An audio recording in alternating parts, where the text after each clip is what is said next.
into the day with the dawn ringing in my ears. Oh, oh, I tune into my TV show. No better way, I gotta get myself into gear. Let's go.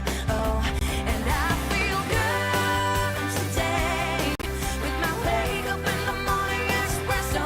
I feel good today. It's my feel good breakfast show.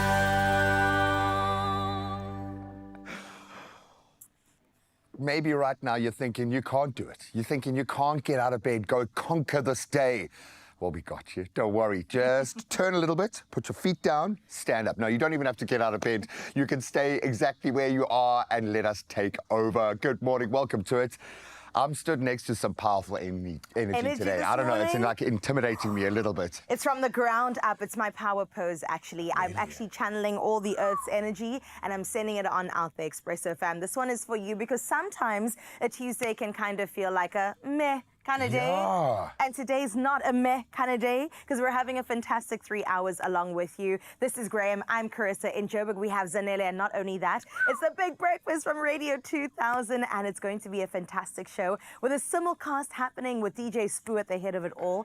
Just really enjoying a good time together. Oh, we've got Nathi and Lelo and the whole family are here. It's big for them, of course, gearing up for Braai Day. I know it's Heritage Day, but we kind of, the colloquial term is Braai Day. And hopefully, my wish for you is that you will be braaiing tomorrow in whatever way, shape or form that takes. But we have an opportunity to connect tomorrow. And I think a lot of people needing that at this time of the year, a chance to kind of recalibrate, maybe refocus for that final push.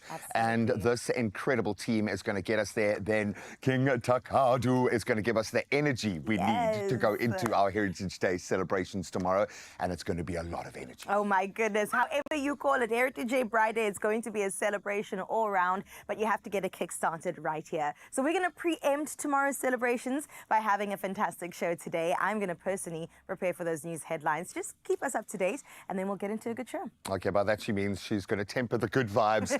No, don't worry. There is some good news thrown in there as well. I'll get into some of those sporting results, a lot to recap.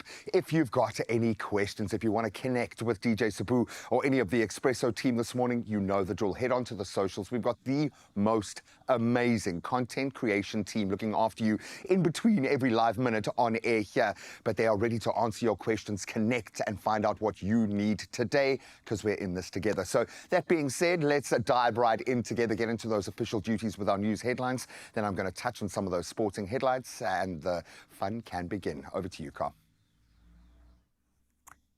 Thank you so much, Gray. 2 minutes after 6 o'clock, let's dive into those national news headlines first, where National Police Commissioner Fani Masemola has told the Madlanga Commission he would not obey instructions from Police Minister Senzo Mchunu that compromise operational independence. Now, he criticized Mchunu's disbandment of KwaZulu-Natal's Political Killings Task Team in 2024, calling the move politically motivated. Now, Masemola said the unit lacked critical prosecutorial and investigative resources, undermining its success. Now, he also confirmed allegations involving businessman Vusi Kat Matlala interfering in police duties. Masemola hopes the inquiry will help restore trust and improve institutional effectiveness in the South African Police Service. In other national news, the World Wildlife Fund, or the WWF, has warned that rhino poaching continues to pose one of South Africa's greatest conservation challenges. Now, speaking on World Rhino Day, WWF Rhino Program Manager Jeff Cook said both black and white rhino are critical to the country's natural heritage, yet face escalating threats from organized syndicates and shrinking habitats. Now, the WWF supports ranger wellness programs, relocates rhino to safer breeding areas, and works with communities in South Africa. Cook urged sustained resources to prevent a future without rhino. Internationally speaking, health facilities in the Democratic Republic of Congo are overwhelmed by the country's first Ebola outbreak in 3 years. Now, the International Federation of Red Cross and Red Crescent Societies says hospitals in Bulape face severe shortages of protective gear, clean water, as well as power. Now, with isolation centers at full capacity, the IFRC is appealing for 20 million Swiss francs to contain the outbreak. The World Health Organization has recorded 48 cases and 31 deaths since September, warning of rapid spread in the remote region. Meanwhile, hundreds of thousands of people in Taiwan, the Philippines, and southern China are bracing for Super Typhoon Ragasa, the region's strongest storm this year. Now, with winds reaching 270 kilometers per hour, Ragasa has already prompted mass evacuations in the Philippines. Now, Hong Kong's airport authority plans to suspend all flights for 36 hours, while China warns of disastrous conditions in Shingen. Now, the World Meteorological Center predicts torrential rain across Vietnam, Laos, and Cambodia. Authorities warn of widespread flooding, power outages, and dangerous coastal surges. Now, let's close up with this story as September draws to a close. It's the perfect moment to reflect on Tourism Month and the joy of exploring South Africa's beauty, history, and culture. Coinciding with Heritage Day tomorrow and World Tourism Day on Saturday, the celebration highlights the places that inspire us, from Robben Island to the cradle of humankind. Now, our wine routes, iconic wildlife, and vibrant traditions attract millions of visitors, boosting communities and the economy. With sandparks and Cape Nature offering free entry to many parks until the weekend, South Africans are encouraged to travel, embrace Ubuntu, and share their proudly local stories. There's no better time to be South African than right now, and we do hope that you get on out there and continue the celebrations. For now, though, we hope the same carries across in the world of sports, and I know Graham's got the latest for you.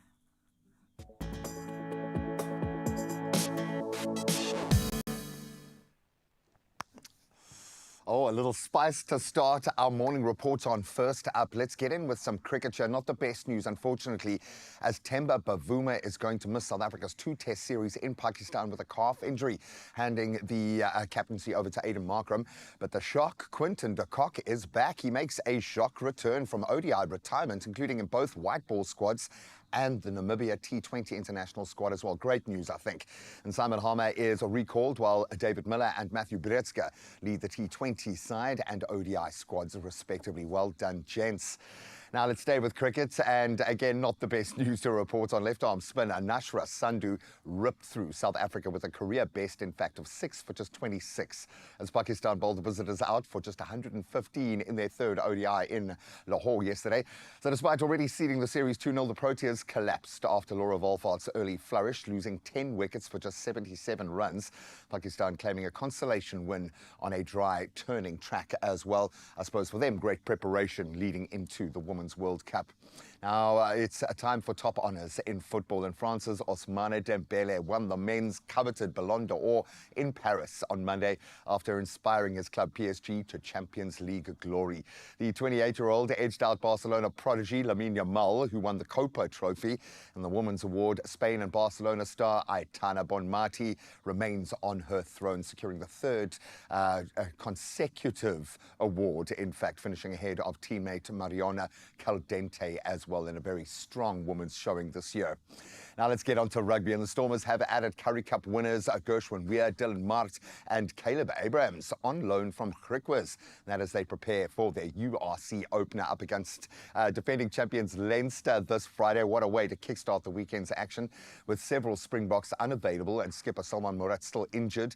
The reinforcements expected to play a key role down in Cape Town. If you were lucky enough to get tickets, it's going to be an absolute cracker. And that's where we leave our sport for now. We'll delve back into those headlines in about an hour or so. Have a feeling the weather, ultra important today. Let's see if there are any weather warnings to take on board.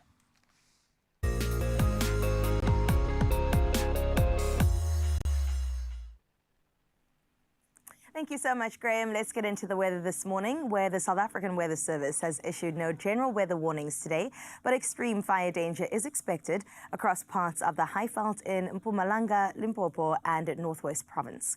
Now, residents in these areas are urged to exercise caution and avoid activities that could spark fires. Elsewhere, the country can expect warm, partly cloudy conditions with scattered thunder showers forecast for most provinces. Weather enthusiasts, too, are advised to stay updated as conditions develop throughout the day. And let's get into that sunrise view to kickstart this Tuesday morning. Louise Cherry from Mayberry Park said, "This is a gorgeous morning view that I have to share with my Expresso family," and we 100% agree with you, Louise. Thank you so much for walking in your neighborhood this morning and thinking, yes, we have to, of course, share the good news with the rest of Mzansi. We absolutely love that, and for that, we will reward you, not us, but the weather gods, with 27 degrees on your side of town in Mayberry Park. And we wish you a beautiful day, Louise. And if you too would like to share your morning view, I'm going to remind you of that number once again. It is 063-036-9649. That's the direct line to us here in studio to share your images as we delve into your temperatures for the morning.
So, as I understand it, for 70% of the day today, it's going to be raining where we are. Okay, I don't know why, what we've done to deserve such a thing. No, it's good. Temper the heat because it is kicking in across the land. Perfect timing. In fact, hopefully the rains will bless the country. So tomorrow is beautiful for Braai Day. But with so much focus on ourselves right now, we thought this is a great opportunity to ask a very important question. We put it to you, Mzansi. Every single day we've got to delve a little bit deeper. And today we're saying, what does it mean to you to be South African this year in 2025? Yes. In fact, today on the 23rd of September. What does it mean to you? Do a bit of reflection and then let us know. You can send a voice note so we can hear what you sound like in the mornings, or you can hit us up across our socials at Expresso Show is where you can find us. And you can put an essay there. We appreciate it. Throw a We picture like a monologue. in there too. We love it. A soliloquy. We're here for it. Please enjoy yourselves and let us know what it truly means to be from Mzansi this year. Other than being married, what does being South African in 2025 mean for you? You know what? It means pride. Pride in my country, pride in my ancestry that has brought me to this point, and I'm just so incredibly happy. I wouldn't be from any other country except from here, and I don't know if I would have said that years ago. And this time, Really? yeah, I mean like it from my that. heart. Well, that kind of feeds into mine. We're breaking new ground. Everything seems to be new and fresh and amazing, but we want to hear from you guys. 063-036-9649. Drop us a voice note. Show us that sexy morning voice. We'd love to hear from you. What is it like being South African in 2025? For me, exemplified in one particular person. If I could just show you a face that embodies all of that, it's Zanele, without a doubt.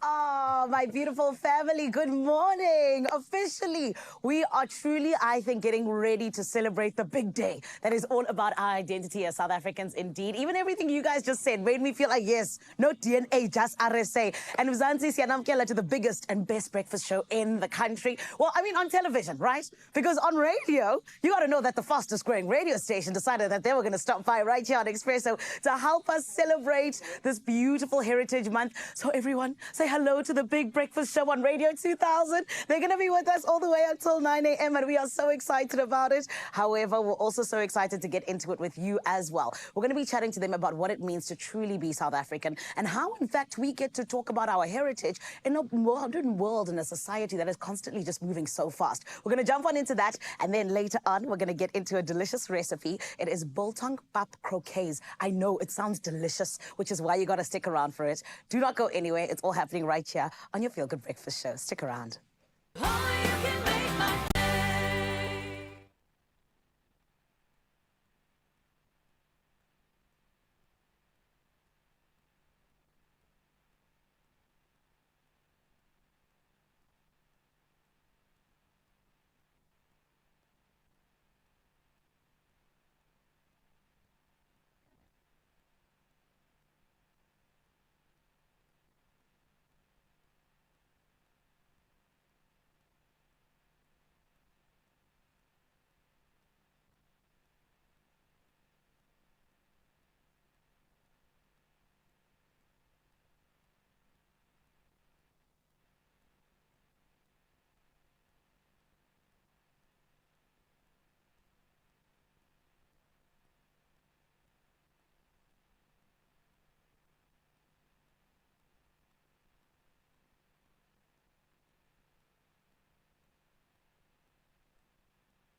It's my feel-good breakfast show. Welcome back. Thank you so much for joining us as we have a little bit of fun in the kitchen. I'm happy to play sidekick role today as Chef Linda steps in to create something that is, I think, the best timed recipe we've ever had on the show ahead of our Heritage Day celebrations tomorrow. So we are introducing pap and biltong croquettes. Oh, I like the sound of this, combining two of our most iconic ingredients into one crispy, crave-worthy snack. This recipe is perfect for braais, for parties, even just a lekker night in. And Chef Linda is our hooker. Did you like my little intro earlier? Thank you. I wish I could actually sing to give you more hype and fanfare, because when you come, you deserve it, my friend. Yes, yes. If you're going to yes, roll yes. up with little croquettes like this. Okay, so I'm here to help in whatever way I can, but I'm guessing the magic needs to start here. So I'm going to swap Yes. places with you and let you get into the driver's seat before I just go crazy. Yes. This is a great idea. It's one of those where you look at it and you go, why didn't I think of that? I love croquettes because they are so South African. Yes. And they're coming from France. And the word croque means the outside crispy skin. It's a French term. But now we're going to make it our way, South African way. We want to get the biltong Yes. and make it perfect, beautiful. But now the secret, your pap needs to be firm. Because if Okay. it's too runny or Stable, too yeah. soft, it won't mold. Like, also keep it in the fridge so that it molds and doesn't stick on your To hands. achieve that, would it be worth letting it rest after the fact? Because there might be a little bit left over. I love it when we make use. In fact, we hero Yeah. those little bits of leftover ingredients so nothing gets wasted in our kitchen. Yes. But to achieve this, if we want to set out from the beginning to achieve a nice stave, a nice firm pap, what's the key? What's the secret? The key is to keep it in the fridge to like Really firm yes, up, okay. and set in the fridge for like 30 minutes so that when you roll it, it gives those balls perfectly Perfect and doesn't shape. stick in your hands. So now let's start making our mixture. So here we have our biltong, our garlic, our cumin, our cheese, salt and pepper, and egg. Egg acts as a binding agent. So now I'm gonna add my onion in the bowl, and then I suppose that the only danger from what I've discovered on the show, having 7 minutes to often do these recipes that would take a couple of hours, the moisture content in a croquette or a dumpling or something like that, you've got to manage. And I see Yes. there's not too much going in there that could potentially create steam that's going to break up our little Exactly. croquette. yes. So now I'm adding my cheese and then a pinch of salt and pepper for taste. And then we have our pepper here and then a little bit of thyme. Ooh. So with thyme, if you don't want these stems, you can actually do it like this, you know, and then get rid of all the I mean, stems. it's not the end of the world if a little stem not gets the in end there. of the They're not- world. They're not stick stems. They Yes, are quite and then here- gentle, yeah. We have our pap. Wow. Pap is already cooked. Let me get the cloth so that I don't. I just give it a stir with You my can see someone whisk. spent many hours Yes. Um, Can you put my oil on low heat? on low heat. Because Okay. I don't want it to burn. All right, I think we are.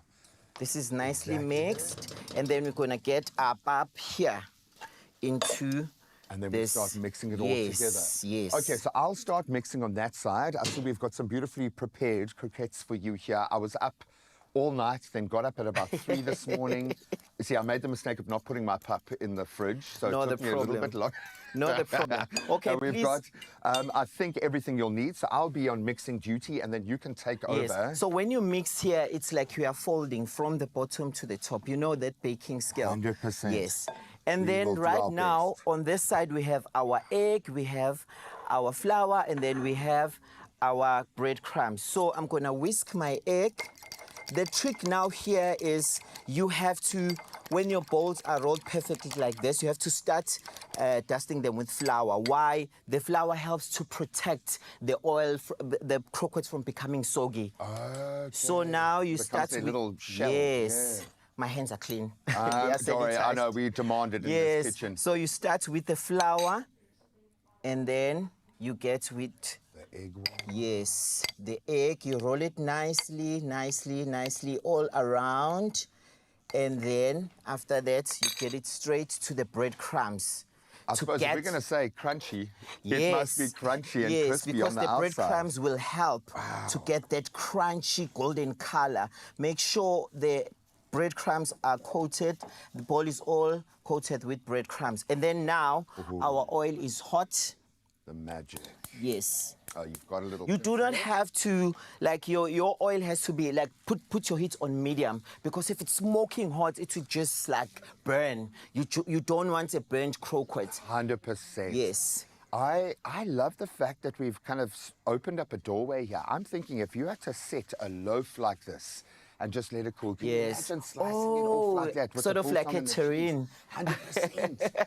You see what love I'm terrine. saying? What you inspire in us when you create these amazing flavor combinations. But we often forget, like there's a reason why we love biltong. There's a reason why onion works so well with cheese, works so well with the braai. Yes, and the biltong gives this South African, flavor. Completely. I'd even throw Now, some biltong powder in look how this bowl will look like. Look at the magic. there. And I see what you mean. Nice, gentle fried. Not too Yes, much. gently fried, and then you reach that golden golden color. But also now here, you see my oil was not that hot. It's fine still, because you can see the small bubbles coming from the bottom, doing its rather work. than having like, psh, and then you have fire, flambe. You don't want that. 100%. I know we can't put a camera right over No. here, but it's just a gentle bubble. And I think A the main gentle thing here bubble. is, I mean, it's already cooked. You're wanting to kind of create here as opposed to kind of get through the hard yards. So just be Yes. gentle. Others put cheese in the middle, like gorgonzola or blue cheese, so that when you eat it and imagine that, yes, Oh, and then my the cheese oozes outside. So you can serve the croquette with your like tartar sauce, your tzatziki sauce, or your tomato-based sauce, like Even a Napolitana. chutney wouldn't be Yes, bad a because you've got the relish. cheese in there. Yes, perfect. What You a see, jumping off point, It's man. coming nice, perfectly. It won't be soggy. The bowl won't swallow any oil while, because it's protected by the flour. That's the purpose of the flour. It's to protect the oil getting inside the croquette. Oh, Chef Linda, you have given us some gems today, some absolute gems. You will see a QR code on your screen. I can't send you a Chef Linda directly to your house, but you can DM him. But we can send you that recipe. Get cooking, get creating. This is inspiring, this kind of creativity in me, I want to see what it does for you on Braai Day. But for me, I'm going to call these the Braai Day croquettes. 'Cause Yes. that's what they are. The only danger here is you might overeat these and not have enough space left for the actual braai. It's just an appetizer. Yeah, it might be a main. It's giving main character vibes Yes, this morning. the Well, pap speaking, can be so filling. I know, and it looks beautiful. It smells amazing. So if you're looking for those main character vibes, well, we've got a couple stepping into our Johannesburg studio, Radio 2000, Expresso. Dun, dun. It's going to be a simulcast of notes. Anele, over to you. I wish I could send her some croquettes. Just take it out. Just take it out of there. Thank Just you, a my little- Cape Town family. Oh my goodness, guys, you're already having such delicious things this morning. I want to tell you about something delicious that's happening. At the moment, we have got the big breakfast show in the building right here on S3. It is television meets radio, and we're so excited because it is Lelo, DJ Smoo, and Nati who are here to show us how it is done when you are the biggest growing radio station in the country. And today, I'm so There are excited. 1,500 Why? reasons Because, to get our listen, insurance car he's busy insurance doing a little code bit of today. a live read at You the heard moment. it here. And it is If our happening. insurance But can't beat I your do car need us insurance to make sure premium, that we ask them for are getting ourselves 500 ready rand for what we fees, and they'll call make sure the they biggest sort you celebration out of heritage. right I am now. so keen for it to happen. Make that Why? 1,500 How do you rand. preserve That's heritage claim-free in a and world that same really insurance is moving every so year. fast? And more than Savings anything on else, cash. how do you make Always sure that get culture something out. gets passed on Get from a one quick, generation easy code to for another insurance and gets us to a today. space where we truly feel like even our kids and our kids' kids will remember what it means when we talk about the Xhosa beads, when it means for us to wear umpaqo and so much more. So this is why we're chatting to the people who each and every day are telling every part of the nation exactly what is going on when we talk about our stories being passed on. So everyone, let's give them a feel-good welcome, please. It is the Big Breakfast Show on Expresso.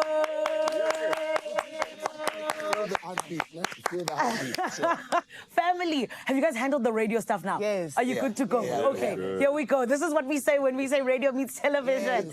Oh my goodness. Guys, I love the fact that you are here today. I mean, when I call you the fastest growing radio station in the country, I don't mean that lightly. I respect you guys so much. The work that you do is so important. And this is why when we talk about how each and every day you're not just speaking to people, but you're allowing stories to be told, I think it's so incredible. And Nati, this is why I want to come to you, please. Okay. Because because I'm just like, when we talk about heritage, Yeah. it can mean so many different things to so many different people, particularly growing up and going from different phases to another.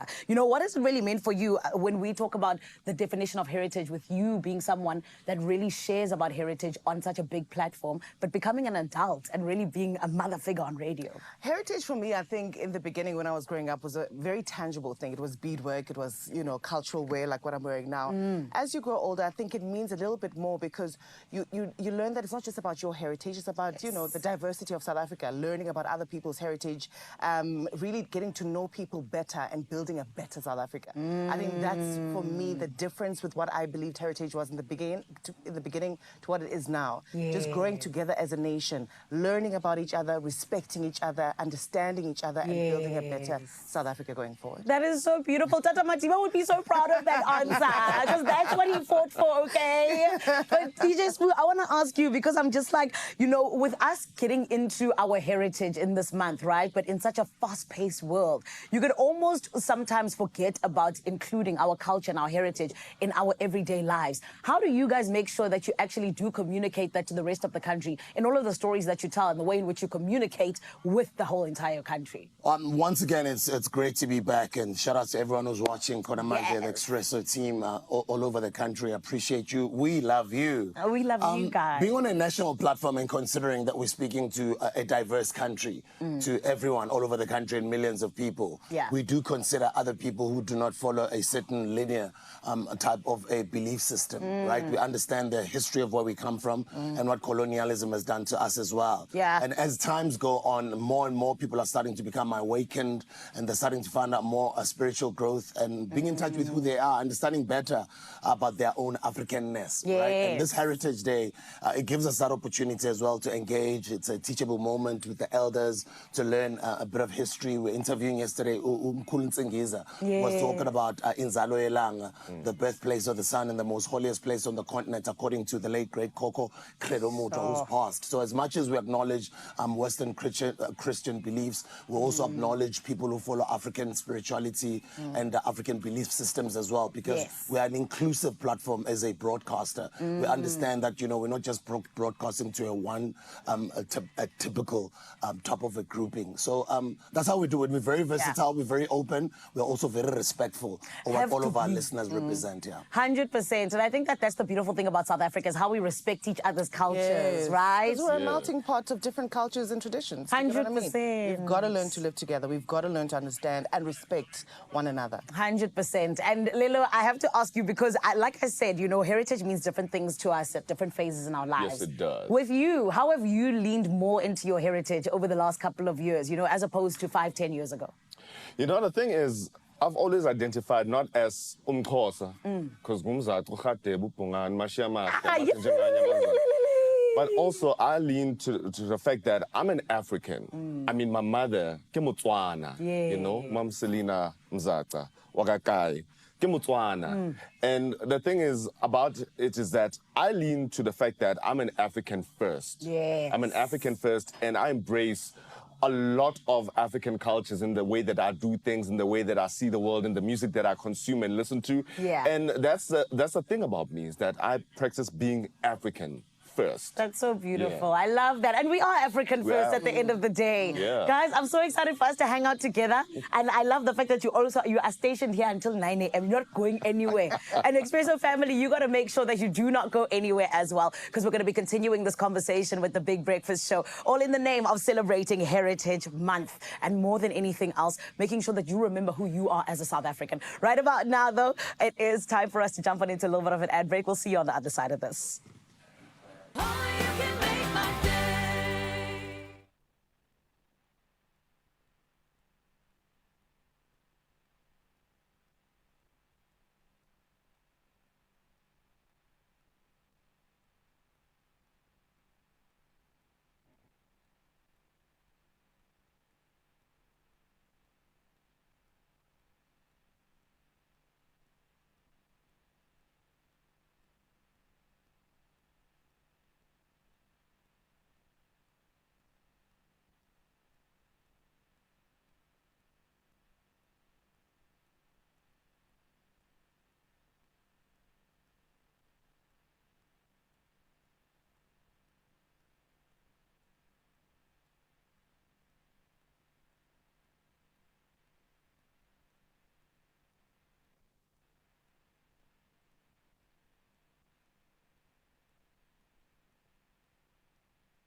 shape It is who your Feel Good we are Breakfast show, from indeed, at museums Mzansi. Right and about now, galleries, we are getting heritage into the most sites beautiful that marriage preserve our ever. family Yes, it is stories, radio meets celebrate this television. heritage We got the month Big by Breakfast Show from visiting a Radio heritage 2000 with site us today near at the you. Samsung You can learn, DQX in explore, Johannesburg. And it is all in the name of celebrating Heritage Month in a way that we could have never done so, you know, without people who I feel like are such, not just respectable figures in this country, but truly people who stand for so much when we talk about being people who are in our entertainment industry, who really allow us to be proud as South Africans. So we're still with Nathi Lelo and Smoo, and we are getting into what does heritage actually mean to us, especially in this fast-paced world. So Smoo, I need you to kick us off, because this is something that I have for a very long time always wanted to fight. And then I think I got to a point where I was just like, okay, fine, I'm going to accept it.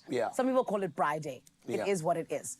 How do you feel about that term Braai Day? Do you feel like it takes away from our Heritage Day and actually celebrating our culture? Or are you somebody who's like, no, man, like it's fine. Let's celebrate Braai Day and Heritage Day. First up, I just got a WhatsApp message from my mother reprimanding me. You can't be wearing shades. You're disrespectful. Yes, Mama.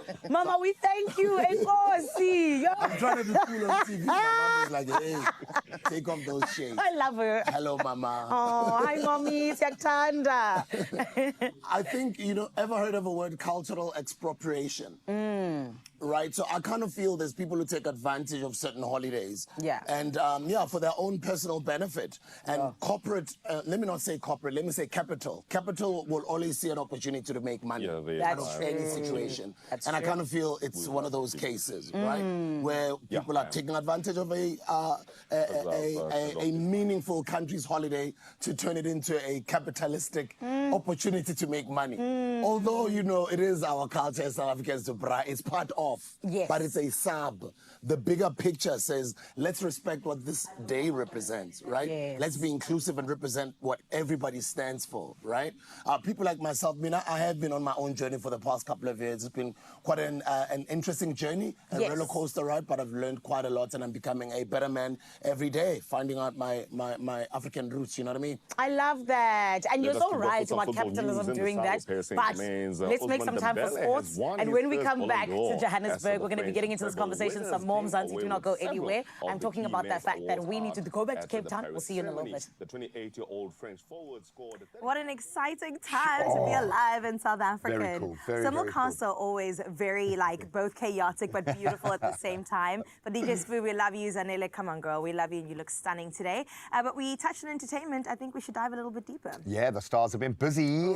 And some nice South African connections to the international entertainment. That's right. Okay, we're going to delve into both local and global news when it comes to the headlining, dazzling world of entertainment. But we're going to start off with a bit of a sensitive one.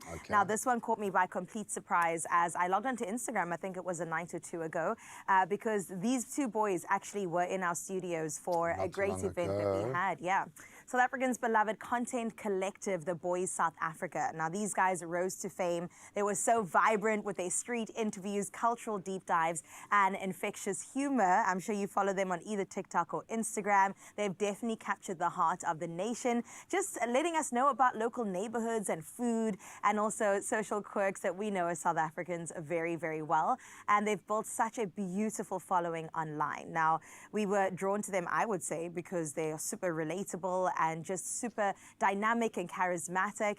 And one of the individuals that you see on your screen right now, Joey, he unfortunately has passed away. And it was really sad news that took over, sending shockwaves across the social media and rest of the world in South Africa anyway. And we definitely will always remember him as just being such a radiant force. I mean, I remember these boys interviewing me outside, and I'll never forget the presence that they had collectively. For being so young as well, which kind of adds just a heartbreaking layer underneath this. But they were kind of doing it by their own way and set standard. And I'm always waiting for someone knocking on the industry door to ask for permission or to come in and ask to be let in. And these boys were just kicking those doors down. I love that. I love seeing that kind of energy in the content space. And they also lead with love. They do. They try and kind of drive people's positive energy up in everything that they do. So Joey's going to be missed. I would imagine he has left an absolute vacuum in his family and friends. So we are so, so sorry. Yeah. Sure. His brother came out and gave us the news, and I know that him and his family are definitely in mourning right now, as well as Matthew, who's the co-creator of The Boys South Africa. But here are moments, of course, of them in the mall just catching South Africans by surprise. It's giving like modern day Leon Schuster, but like in a way that Instagram never saw it coming. So we really will miss Joey, just bringing joy to so many people. They've really given back in so many ways to South Africa, not only in joy and laughs and love, but also in literal money. So we love to see it, and that joy from the kids' faces is definitely something that we also carry around. Pay it forward, Yeah. I think is how we lead with love in this case. Absolutely love what these gents represent. To the rest of the team, we are right there with you. We know this must be an unbelievably difficult time, so our condolences to his family and friends. Joey will be missed. Absolutely. Sure. All right, another bit of entertainment news, just turning the angle a little bit over to Cape Town, where my other work husband, singer and radio personality, your husband on my the side dish, Mr. Chad Simon, he is just basking right now in double delight because him and his wife, Savannah Smith-Simon, are actually preparing themselves for their twin girls that are coming super soon. And by super soon, I mean next month. It's all going down in October. And when I say going down, I mean it for real, because my goodness, I think it's going to be quite a 180 for their lifestyle. There's me and my man at their baby shower this past weekend, and my goodness, it was a beautiful celebration. And there's Celeste Anthony as well, and we're very excited for them, but also very nervous. Trepidatious, the term. Trepidatious, I like it. It's quite onomatopoeic, like treading very lightly upon. Well, we've seen our gorgeous Zozo deal with twins, and it hits hard. I have a feeling this is going to be a before and after kind of a thing for him, but he's got this. I don't know if he's like this in your work relationship, but he's always super chilled with me. I can't imagine that boat being rocked to any degree, but twins is a different prospect. And nothing can prepare you for it, I think. So he does have a daughter, Summer, who's a teenager now, but you can imagine the gap between that and now having newborns is quite a bit. It's another pair of helping hands. It's another pair of helping hands. There's our Zozo with her leading team. by example. And they are doing so well. Go and check out Robbie or her socials to see the boys are hilarious. They're so gorgeous also. And I love this for Chad, is that you get this daily kind of exchange between twins. They react to each other completely differently and have these kind of very grown-up moments where it's just so bizarre, but he's going to love it. They are both going to absolutely love it when they come up for air in about 6 months' time and realize that everything's going to be all right. Oh my goodness. Good luck. Good luck. They're having twin girls, so that's going to be an exciting journey. But he does say he constantly keeps up to date with Zoe Brown as well, just to see how she's handling things. And I think they're going to be just all right, honestly. All right, the Smiths, never out of the news. Explain this story to me, and it might need some remedial explaining. Okay, first of all, who knew Jaden Smith was 27 years old? Not me. I thought he was still a kid. Mans is so close to my age, it's crazy. He's a karate young man. He is. But he recently really got given a prestigious title. So he's officially stepped into the fashion spotlight as Christian Louboutin's first ever men's creative director. Now, this is a historic move for the beautiful luxury brand. Our red bottom shoes, 27-year-old artist, fashion disruptor. We've seen him wear a house on his head, and I think that established him in the fashion world. And not a now house, you're underselling it. It's a mansion. it's a castle. It's an ironic mansion. And now he's going to be all about the annual collections of men's shoes and leather goods and accessories. And I really am so excited to see these campaigns come to life. And when he does it properly. Yeah. It's avant-garde. There's a lot going on, but he does it at the absolute kind of that he does always. And that's quite a statement to make every time you step out. Pressure. But it's a very clever way to connect with a Gen Z pool that is hungry and waiting for direction in fashion. Simple as that. They've Especially connected high fashion. dots. Oh, yeah. Yeah. Big But time. it does make me think, though, nepotism is so crazy in Hollywood because I just have a feeling that there were streams of people that could have also taken From up the this fashion role industry. from the fashion industry. Have we seen a itself. photo of any of them wearing any kind of real estate on their head? I don't think so. So, We have not. you know, you've just got to own your Congrats. space. That being Congrats, said, Jade. it's the same as like a sports star Yeah. who gets 3 years to capitalize on his window. Yeah. I think the same can be said for superstars in the spotlight. They don't get a lifetime worth of success and fair. money. You get your window and you've got to make the most. And you pay your dues without money. You get paid in clothing and fragrances and such things and exposure for a very long time. So I don't mind when someone gets their flowers when they are truly representative of that space. And he's a fashion icon. You can say what you want. Yeah. The world watches what he wears. This Simple is true. as that. He even had a song called Icon Living, and now he definitely is living up Do we to have that to end with the house manifestation. picture? Can we We end on do. another? We No, I do. suppose it's only fitting. fantastic. Come on, there you go. That's even Look, he's a better. beautiful young man, He and I think is. he is certainly going to make a statement for them. So well done, young man. Man. This is something that I wish was on the table for my wedding, but Uh-huh. in a heartwarming twist, worthy of a pop rom-com that I wish I was the lead of, pop sensation Camila Cabello stunned wedding guests in Iowa by cool. performing her emotional ballad First Man at a fan's wedding. Now, this was just one day after meeting the bride at a hotel bar. Imagine that encounter. My goodness. 28-year-old singer that we know and love connected with the bride. Her name is Kelly, and her family during a chance encounter, and they learned that First Man was chosen for the father-daughter dance. Stop it, I'm gonna cry. Touched by the story, of course, Cabello agreed to attend the ceremony and then performed for them. And looked so classy as well. She didn't rock up and steal any thunder. She Yes. just looked like one of the guests. You can imagine that penny drop moment as you're like, hang on, that sounds just like, hang on, wait. But I love that for her. And you forget that stars, as much as it must be great having the big me moment, I think for them, they know how much they mean to their fans. To have a quiet, small moment, personal moment like that, magical. But I love the fact anyone who's performed on Trolls on the film who said yes to that, you've got my vote. It means you're a good human being. So she's passed again with flying colours. What a I love beautiful her. girl, man. I personally had Chad Simon, so I think I trump everybody. But good for Kelly. We love this for Kelly, okay? And Camilla, congratulations to the newlyweds, though. A beautiful way to close up our entertainment news on the highest of notes. And once again, to Joey's family, we do send you so much love, and you are in our prayers. We're going to take a very short break and be back with more Expresso goodness. Only you can make my day.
It's my feel-good breakfast show. Welcome back as we dive into what has become a vitally important conversation. And I say that by the reaction I'm getting from you guys at home. So we're going to dive right in again. No one wants to deal with piles. Yes, I said it. We don't want to talk about it, but we have to. Certainly if you need relief. For many, our everyday habits might be silently setting us up for discomfort. We have a lot more control than we think, from the way we sit even to what we eat to how we move our bodies. Even our bathroom habits can make a very big difference. So we're going to have that conversation vitally today. And we are joined by one of our favorites, general practitioner, Dr. Manoj Bhagwandeen, to talk about how small lifestyle shifts can prevent and help us manage hemorrhoids. And that's before they turn into something more serious, which can happen. I love you, Doc. Thank you so much for being here for us. I think a great place to start is we often feel like these afflictions happen to us and we forget that we do have a lot of control before we even speak about medication. Prevention. How do we set ourselves up for success? Good. Thanks, Graham. Thanks for having me on the show again. It's always a pleasure. I think the important thing to firstly understand is that this condition, hemorrhoids or piles, is a lot more common than we actually realize. It affects many more people, and it's a bit of a taboo subject to breach, actually. Understandably, get it. So the first thing is to make sure that you are, you address this condition with yourself, with your medical practitioner, etc. If there's concern, but as you said, it's vitally important that you know that you can actually prevent this, and if you do have it, you can actually minimize it progressing. Most important thing is diet and drinking plenty of water every day. Diet gives us fiber. Fiber gives us the bulk in the stool. This allows the stool to move freely and more efficiently through our intestines. Water acts as a lubricant. Anything that's lubricated moves more freely, so it's not going to get impacted, it's not going to become constipated, etc. The way we sit on the toilet, the duration we sit on the toilet when we go to the toilet, whether we spend our entire day... at their husbands right now, rolling their eyes. That's definitely become a big problem, where we sit on our phones in the toilet and for hours on end. You're not going in there for a dopamine rush. Yeah, definitely a no-no. I love the fact that this speaks to very simple, practical things that we can do for ourselves. When we speak about, and I'm also thinking about the positive knock-on effect of looking after our gut because we're getting more fiber. Absolutely. What does that need to look like, though? When we talk about hydration, is that just 2 extra glasses of water a day? When we talk about fiber, is it our fibrous veggies and fruits? What would you recommend as a jumping off point? Vitally important, and especially in a country like South Africa, where we tend to consume way too much processed foods, we've got to reintroduce whole foods. Whole foods meaning fresh fruit, vegetables, whole grains, legumes, beans into our diet. This is vitally important sources of good natural fiber. Natural fiber. Natural fiber, yeah. It's, apart from the overall gut health, it's also going to prevent constipation, which is then going to prevent and improve conditions like hemorrhoids or piles. Drinking water, you've got to make sure you consume your 2 liters of water every day. Keep a little flask or bottle with you wherever you go. It's not an inconvenience. It's become a trendy thing. And make sure you drink your 2 liters of water in addition to anything else that you are going to drink during the day, your teas and coffees. Okay, the one doesn't substitute the other. You want that hydration, H2O in its purest form. We speak about movement. Obviously, the sedentary side of life obviously plays a part, but just how we look after our bodies and move our bodies, does that play a role? Absolutely. We've spoken about this on a previous segment. The overall health benefits of movement in general cannot be underestimated, right? When it comes to gut health, it is directly related to the motility of our gut. And if you understand what piles or hemorrhoid is, it's where the gut becomes a bit lazy, the pressure increases inside, it pushes these veins outside. So if you've got an efficiently moving and motile gut, you are going to actually improve, if not prevent, this particular condition. Apart from that, remember, regular exercise, regular movement strengthens our cardiovascular system, our veins and arteries. And this is a problem with the veins in the rectal area. So if you've got stronger veins there that are more resistant to stretching and inflammation, you're far better off than you would have been. You mentioned inflammation. That seems to be a great connector across the board in so many medical spaces now, which I love the fact that we are identifying that issues with inflammation in the teeth can affect your heart. There's such a closed loop. Absolutely. What can help with inflammation generally? Is it a dietary thing? How would you approach that? I think one of the most important things is actually our diet. You know, we now talk about an anti-inflammatory diet. It's got to do with eating, like I said, more natural food, more whole foods, organic foods, as opposed to the processed foods. Then stress levels. You know, that brings down cortisol levels, etc. We've spoken about this. So just leading a lifestyle that is less pro-inflammatory and introducing natural mechanisms to bring down your let's call it your baseline inflammatory level. Inflammation is a good thing. It helps us heal, etc. It's what pushes our body exactly, to do that. But where it becomes excessive, it then becomes a problem. It shouldn't be your daily condition. No, you should not be living in an inflammatory state consistently. Thank you for saying that, because I think a lot of us just kind of get on with life and forget that you can do something about it. What do we do about it? If you could make one small recommendation today specifically in this lane when it comes to piles and hemorrhoids to prevent, what would that be? Most important, change your diet. If you are suffering from this condition, make sure you're consuming a lot more fiber-containing diet foods, lots of water, at least 2 to 3 liters of water every day. Try to move. Do not sit for prolonged periods. Do not postpone the urge when you need to go to the toilet. Most people do this unless you have to. It's going to make it a lot more difficult. And I think the most important thing is, if you are concerned about this, if there's excessive bleeding, if it's prolonged bleeding, if there's inflammation, if there's irritation, if there's lumps and bumps there, please consult with your medical doctor. Do not feel embarrassed. This is something we deal with on a daily basis. Right, so please seek medical help if you're concerned. I had my prostate checked recently, man. All bets are off, baby. All bets are off. There is no conversation I don't mind having. This one I actually love, because a lot of our viewers have spoken to me about how helpful it is to go there. So thank you for being that for us. Absolutely love our resident doc.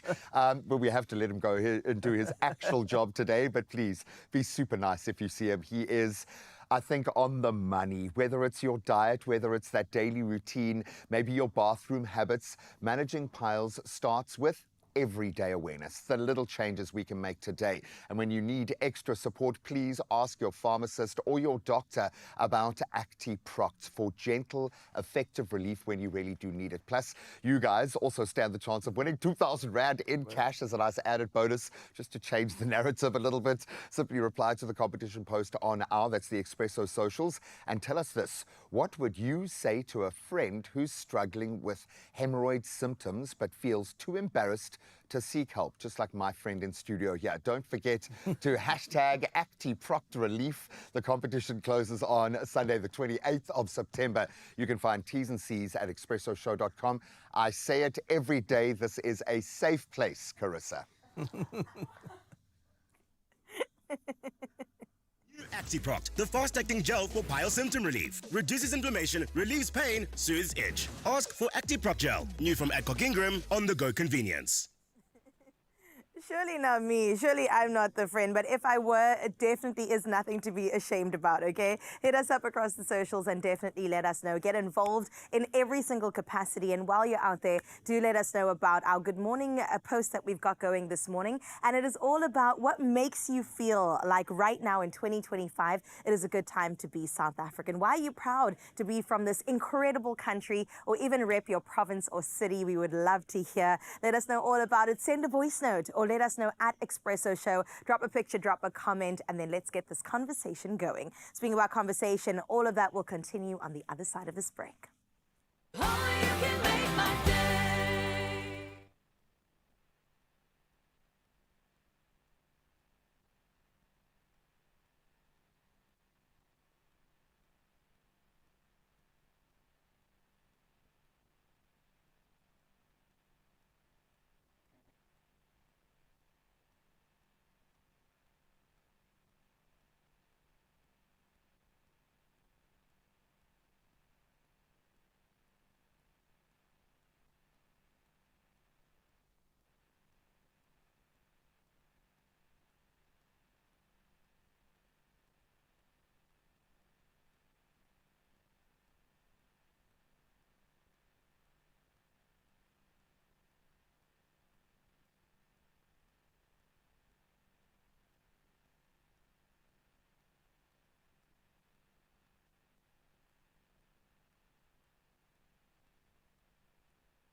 It's my feel-good breakfast show.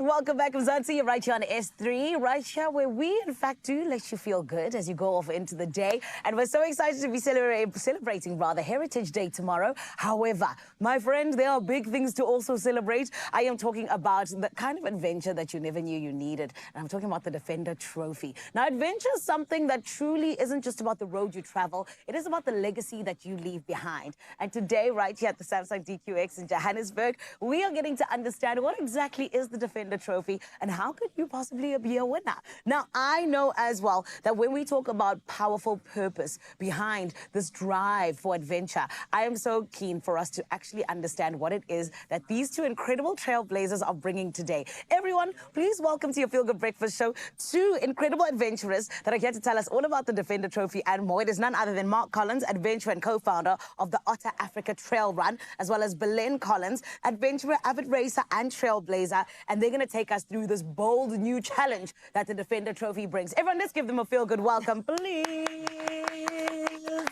Hello, you two adventurers. How are you? Very well, and you? Amazing, thank you. All the better for seeing you guys, because I think earlier on I said to you that, I've heard of competitions like this, but I feel like this one is completely different, which is what we're going to jump into very soon. But guys, tell us, the Defender Trophy sounds like something that is extraordinary, and I know that it's a competition that is unique to itself and what it brings.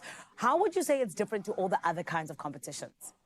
Well, I've been waiting 19 years for Land Rover to do this, to bring back this event. And it has always been, the trophy events that they did in the past were always the pinnacle of adventure. And this is a global, purpose-driven adventure event with, I think it's going to be 22 different nations participating in it. 22 different nations. Belen, that's huge. That's huge, yeah. Yeah. And tell me, what's something that sticks out for you, especially with Mark saying that it's coming back? What makes it so unique? Makes unique because it's people from different countries. Then you're going to be traveling to remote areas where you don't even think you will be going. You have a beautiful brand Defender car, the 110. And it's just the unique adventure that you can imagine. Something you cannot even believe you could do. I love that. And even with you saying, you're going to be traveling to rural areas and, underdeveloped areas even, I would say. Luckily, we have our Defender that can take us through any kinds of terrain, right? Yes. But Mark, talk to us just about what it is, when we say adventure with purpose, what comes to mind for you and why does the Defender Trophy speak to exactly that? Well, it's in Land Rover's DNA. And the whole sort of idea behind this is to believe wherever this event has a footprint, it leaves it better than when it got there.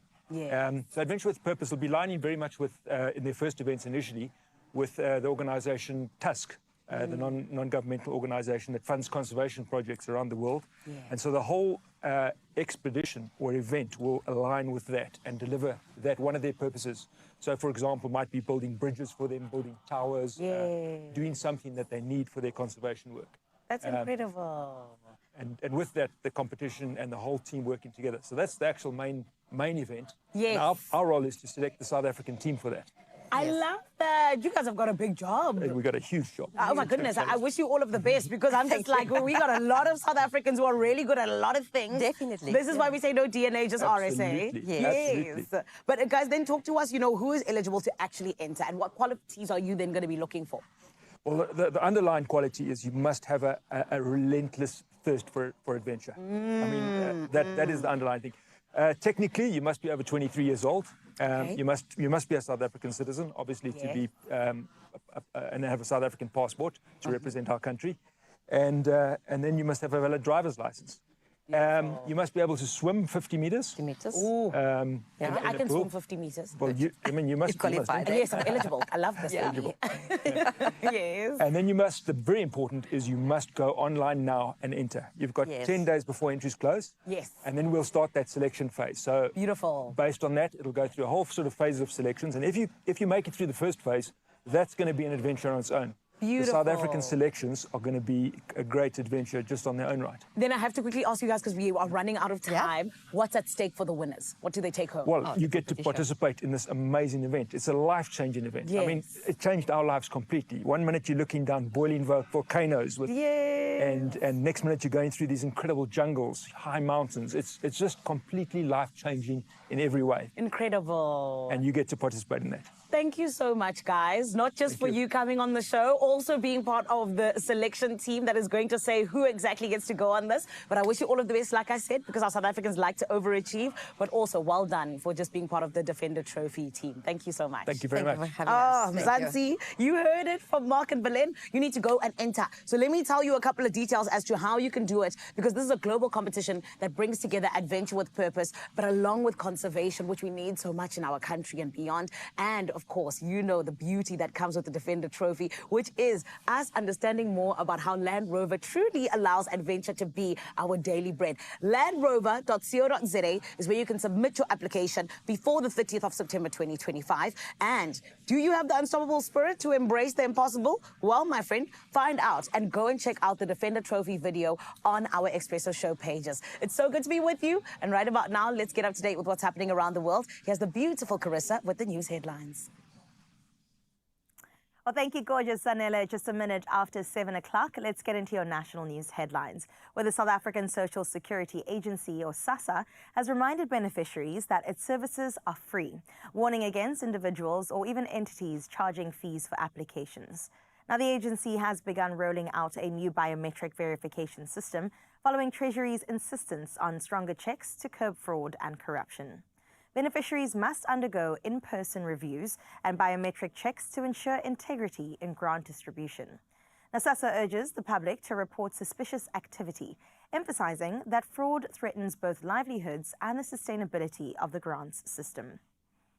In other news in the country, National Police Commissioner Fanny Masemola has told the Madlanga Commission that he would not obey instructions from Police Minister Senzo Mchunu that compromise operational independence.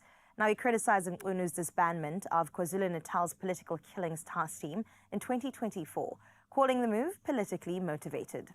Masemola said the unit lacked critical prosecutorial and investigative resources, undermining its success. Now, he also confirmed allegations involving businessman Vusi Kat Matlala interfering in police duties.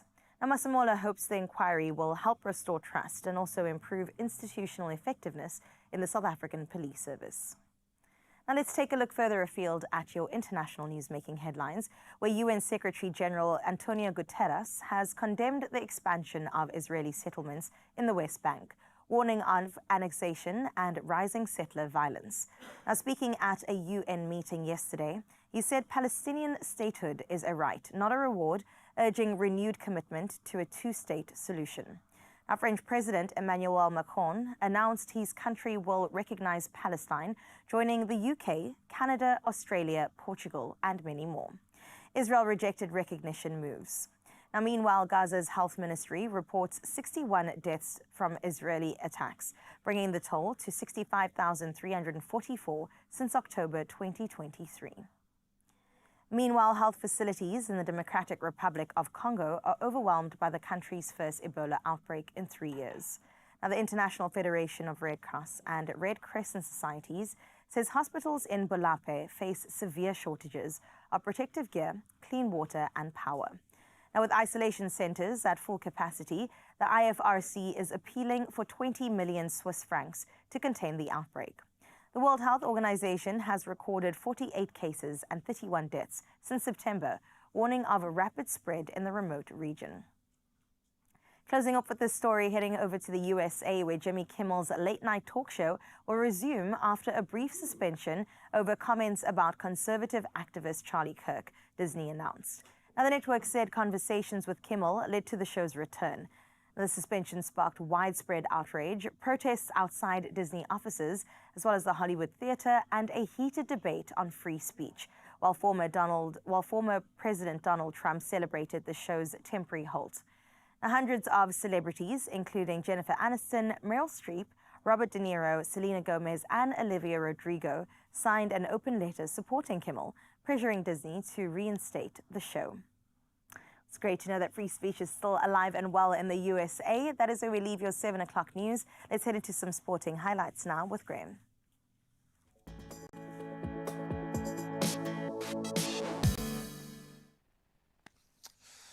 Thank you so much, my friend. Let's start with some cricketing news. Not the best for Temba Bavuma, our captain. Fantastic. He's going to miss South Africa's 2-test series in Pakistan with a calf injury. Now handing Aiden Markram the captaincy.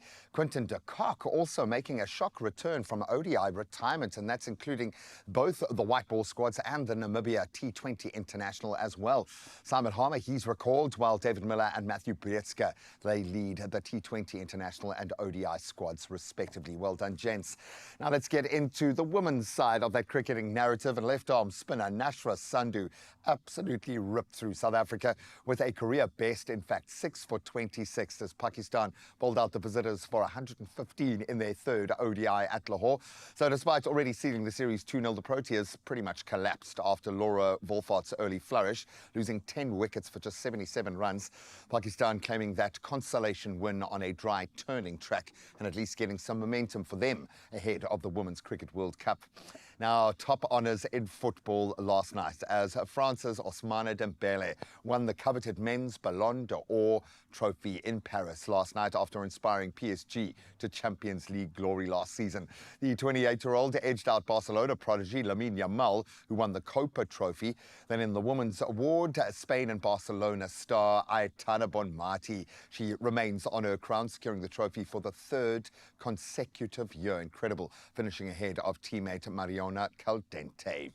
Now let's get on to the rugby and get excited about the return of the URC and the Stormers. They are ready, in fact, bolstering their team. They've added Currie Cup winners Gershwin Weir, Dylan Marta and Caleb Abrahams on loan from Griquas. That as they prepare for their URC opener up against the defending champions Leinster on Friday. The Springboks missing, unfortunately, quite a few unavailable. Skipper Salman Murat injured as well. The reinforcements expected to play a key role in Cape Town. It's going to be a cracker. What a way to kickstart the new season. But that's where we leave our sport for now. We'll touch on those headlines at around 8 o'clock. Let's see if the roads are up and running.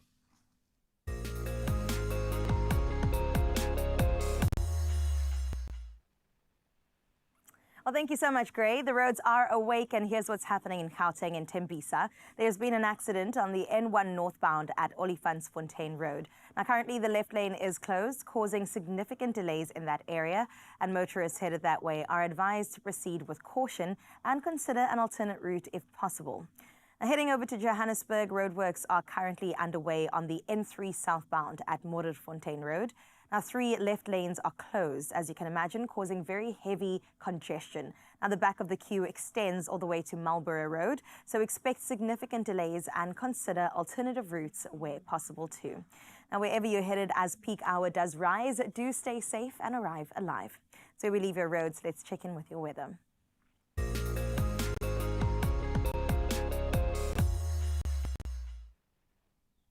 Well, in your weather news, the South African Weather Service has issued no general warnings for today, but extreme fire danger is expected across parts of the Highveld in Mpumalanga, Limpopo, and the Northwest Province. Now, residents in these areas are urged to exercise caution as well as avoid activities that could potentially spark fires. Elsewhere, the country can expect warm, partly cloudy conditions with scattered thunderstorms forecast for most provinces. Now, weather enthusiasts are advised to stay updated as conditions develop throughout the day.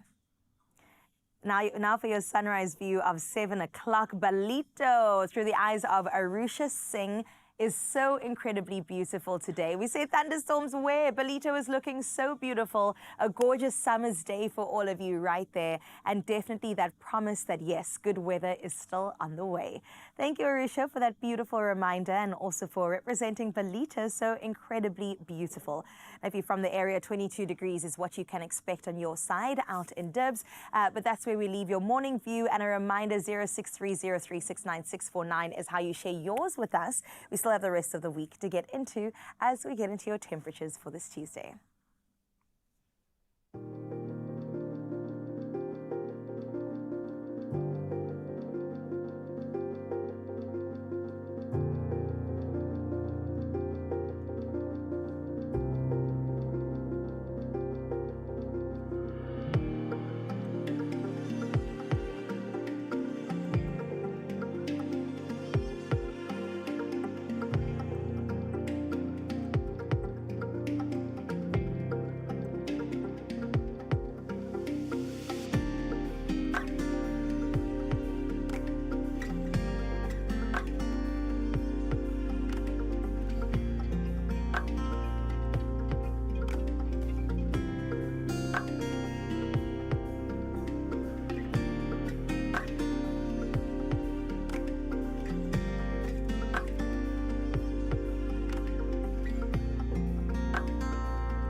All right, forget about absolutely everything else. Beautiful sunrise views, the temperature outside, everything. Just clear your mind and start manifesting for yourself right now. Mzansi, your dreams could take flight when you play Powerball and Powerball Plus for a massive 152 million rand in total estimated jackpots this Tuesday.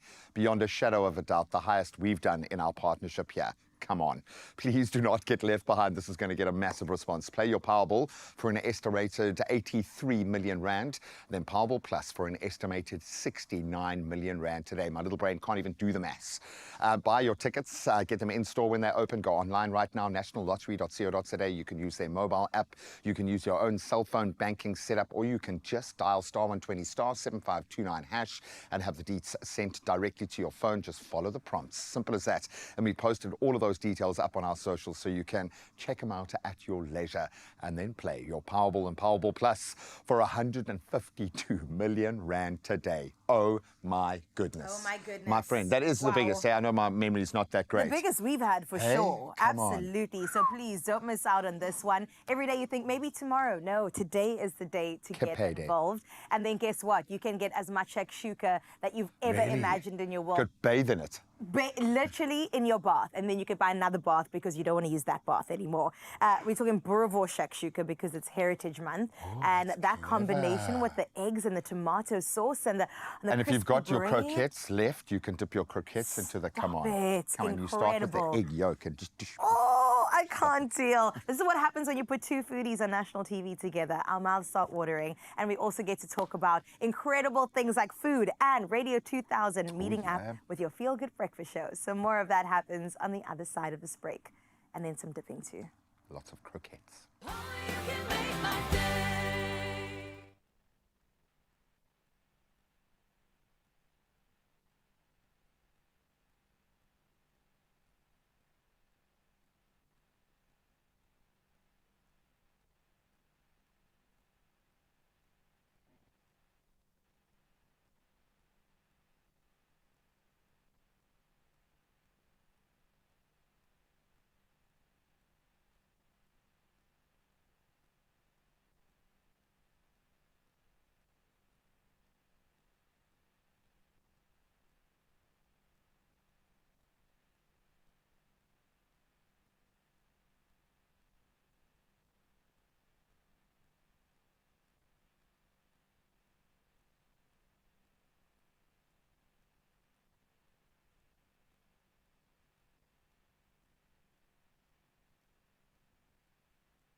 It's my feel-good breakfast show. It's such a good day today right here on your Feel Good Breakfast Show because Mzansi, we are celebrating the fact that we are South African. It is such a privilege to be able to say that, and I feel like here at the Samsung DQX in Johannesburg, it is legend-centric, okay? It is us getting to celebrate the fact that, yes, we're South African, but getting to celebrate people that make us truly feel proud to be exactly that. So whom am I talking about? Well, you already got to see him earlier on. I am talking about the king of the Big Breakfast Show on Radio 2000, DJ Smooth, and now he is being joined by a legend, a man whose music allows our ancestry to be told in so many different ways and also explained in so many different ways through his beautiful music. Everyone, it is Mbuso Khoza. Let's give him a feel-good welcome. I already saw you, DJ Smooth. Hello, Bab Khoza. Right, very good. That's good. And I'm joking. I love having both of you here. I am so glad.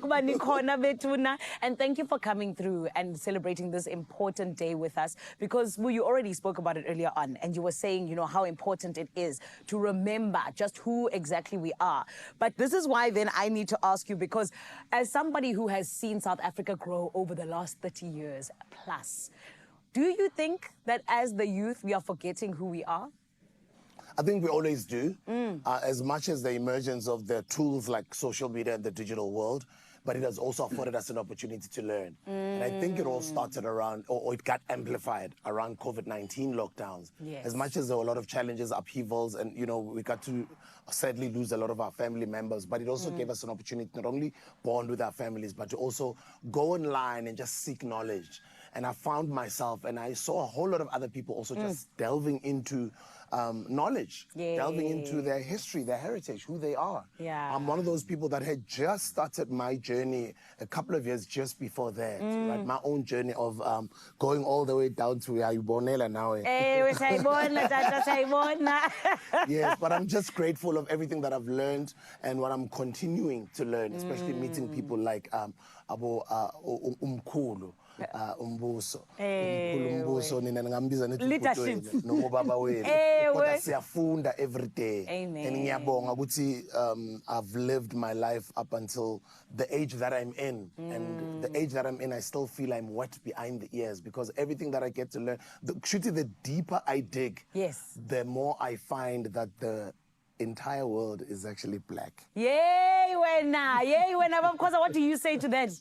I know he's spot on. He's spot on. I love that. Yeah. And Baba, I need to also ask then, especially as Utijas were having said what he said, because I was going to bring the social media even go. Yeah. You know, in terms of us being on social media, do you feel like it's something that's deterring us from truly finding who we are, or do you think that it is a tool, like Utijas was saying? It's a tool, but I think it requires a proper understanding because what is social networking? I think it's an intellectual calculus, meaning when people first maybe went for fishing, they would get what is slippery and later they would, let's create a net so that I can see what will eat me and what can, you know, feed me. So socially, it's a similar vibe. If we do not realize that it's time that we promote what we are at this moment in using social media, then we are missing out. Yo, Bab Khoza, you went to the fish and the net, and you are a storyteller of notes. Like, this is why you are so important to, I think, our culture. And this is why we're so grateful for you. Yeah. But Bab Khoza, that's why I need to ask you then, when it comes to music, you know, how would you advise young people to be able to continue to tell their stories through music in not forgetting who we are when it comes to our heritage and our culture? I think it's going to be difficult to move forward if we do not study our history. It's gonna be a problem because if you look at the history of 1619 in August, Americans were taken here, Africans were taken here. Today they are Americans. They came up with what you call blues today. Today we are ascribing much value to jazz, but what do we have, Tina, in South Africa? We have Pedi music, we have Setswana, we have it, but we haven't had time for it, you know. So, and now opera, it's when people were working hard in the form. So that melodrama, that's not who we are. I'm saying in acting, in theater and music, we should check. I was even talking about, even during this month as the Heritage Month, when we look at the acting and the theater, are we looking at it from the Greece perspective? Yeah. Where the king and the the emperor is sitting here and they are fighting in front of him. Or we look at maybe King Shaka sitting like this, and maybe the regiments are waiting for him. And then when he comes, he sits. They are not singing because they are enslaved. It is who we are in terms of projecting the music. Come on, it is who we are indeed. And Smoo, I said it earlier on, where for me, I said heritage is what my parents have instilled in me, and even my parents' parents. Can you talk to me about what the likes of Umabkoza have done for who you believe you are and your identity as a man? Rest in peace, Koko Mkhulu Credo Mutwa. He left us with a well of knowledge, and I'm glad that he left a lot of videos. Yeah. And although a lot of his information was expropriated by other people who then claimed it as theirs, but what was nice is that at least he left some sort of wealth of knowledge through his books that he's written as well. Yeah. Not only him, a whole lot of others. And as they say, African history and culture gets orally passed on to the next generation. You know, tina sese bangane bathi niyahlala phana around the farm uMntala noma ugogo noma umkhulu kwasuka-sukela kana bontsotsi Phela ngentsoni. umama, and that's the culture that we come from. But mina, I'm glad to be walking this journey. I'm glad to have my eyes opening up kancane kancane. But I'm also glad to see a newer generation of young people using that social media tool to also honestly open up and say, we are learning, our minds are being awakened. We're going through quite a lot as far as a South African nation is concerned. As much as there's a lot of bombardment with negative news online, on the newspapers, on the trending timelines, but there's also a lot of positive things that we're not celebrating and talking about. Right? So these are the times where we get to celebrate abantu abenza imisebenzi emihle ukuvula abanye abantu amehlo ukususa inkungu nje emehlweni. And we're glad we get to celebrate you guys, Betuna. Thank you so much for being here and allowing us to be able to celebrate Heritage Month the way that we should. And thank you for not going anywhere,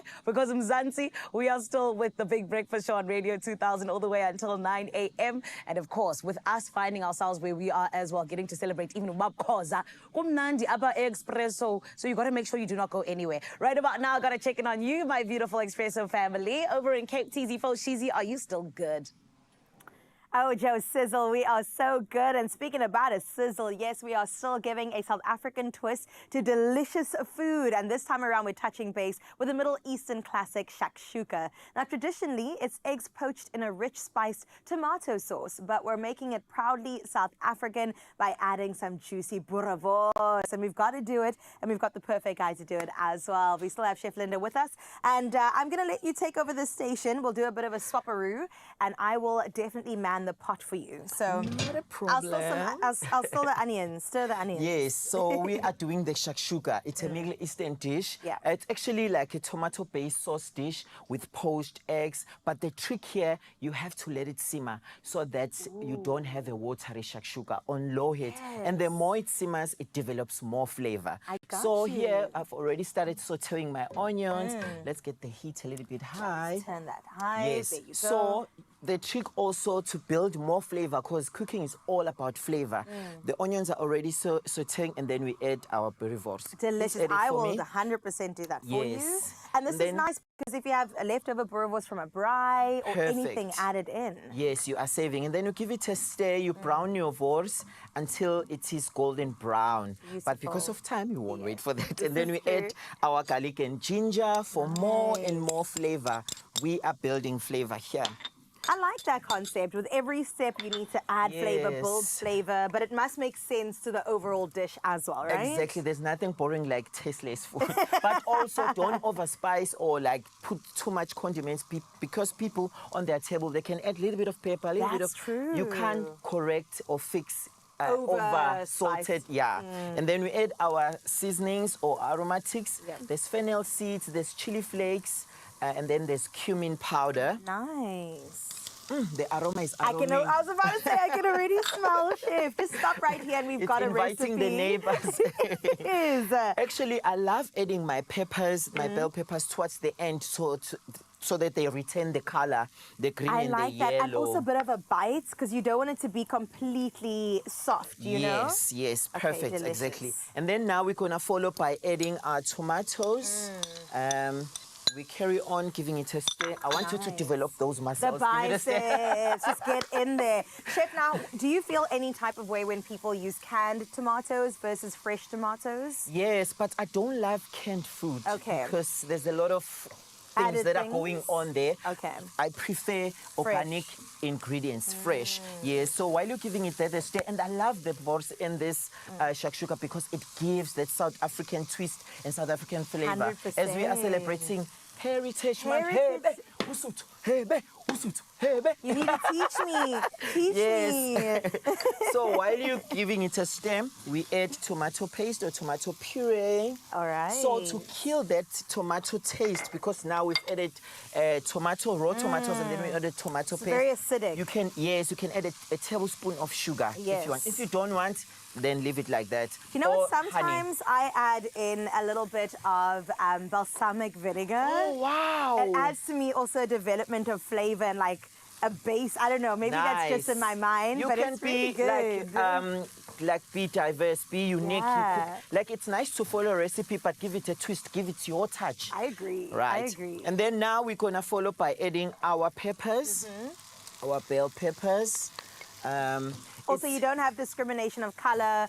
No, it's the green, it's the red, it's the yellow, it's the orange. Yes, but it should be colorful. It must be colorful. Also, it is advisable to use a wide open pan like this so that your sauce cooks evenly and your eggs have enough room to set and not overcook. Okay, now we're going to add our water. Yes. Just open a well here. Now, Chef, you did say that the end result, you don't want it to be watery. Yes. So you cook slow and low for it to get thicker and develop flavor. Yes. The more it simmers, the liquid evaporates, or rather it shrinks, or it decreases, and the more flavor it becomes, more flavorful, and also it won't be watery. I hate watery shakshuka. So to serve the shakshuka with, you must have like your naan bread or your crusty bread.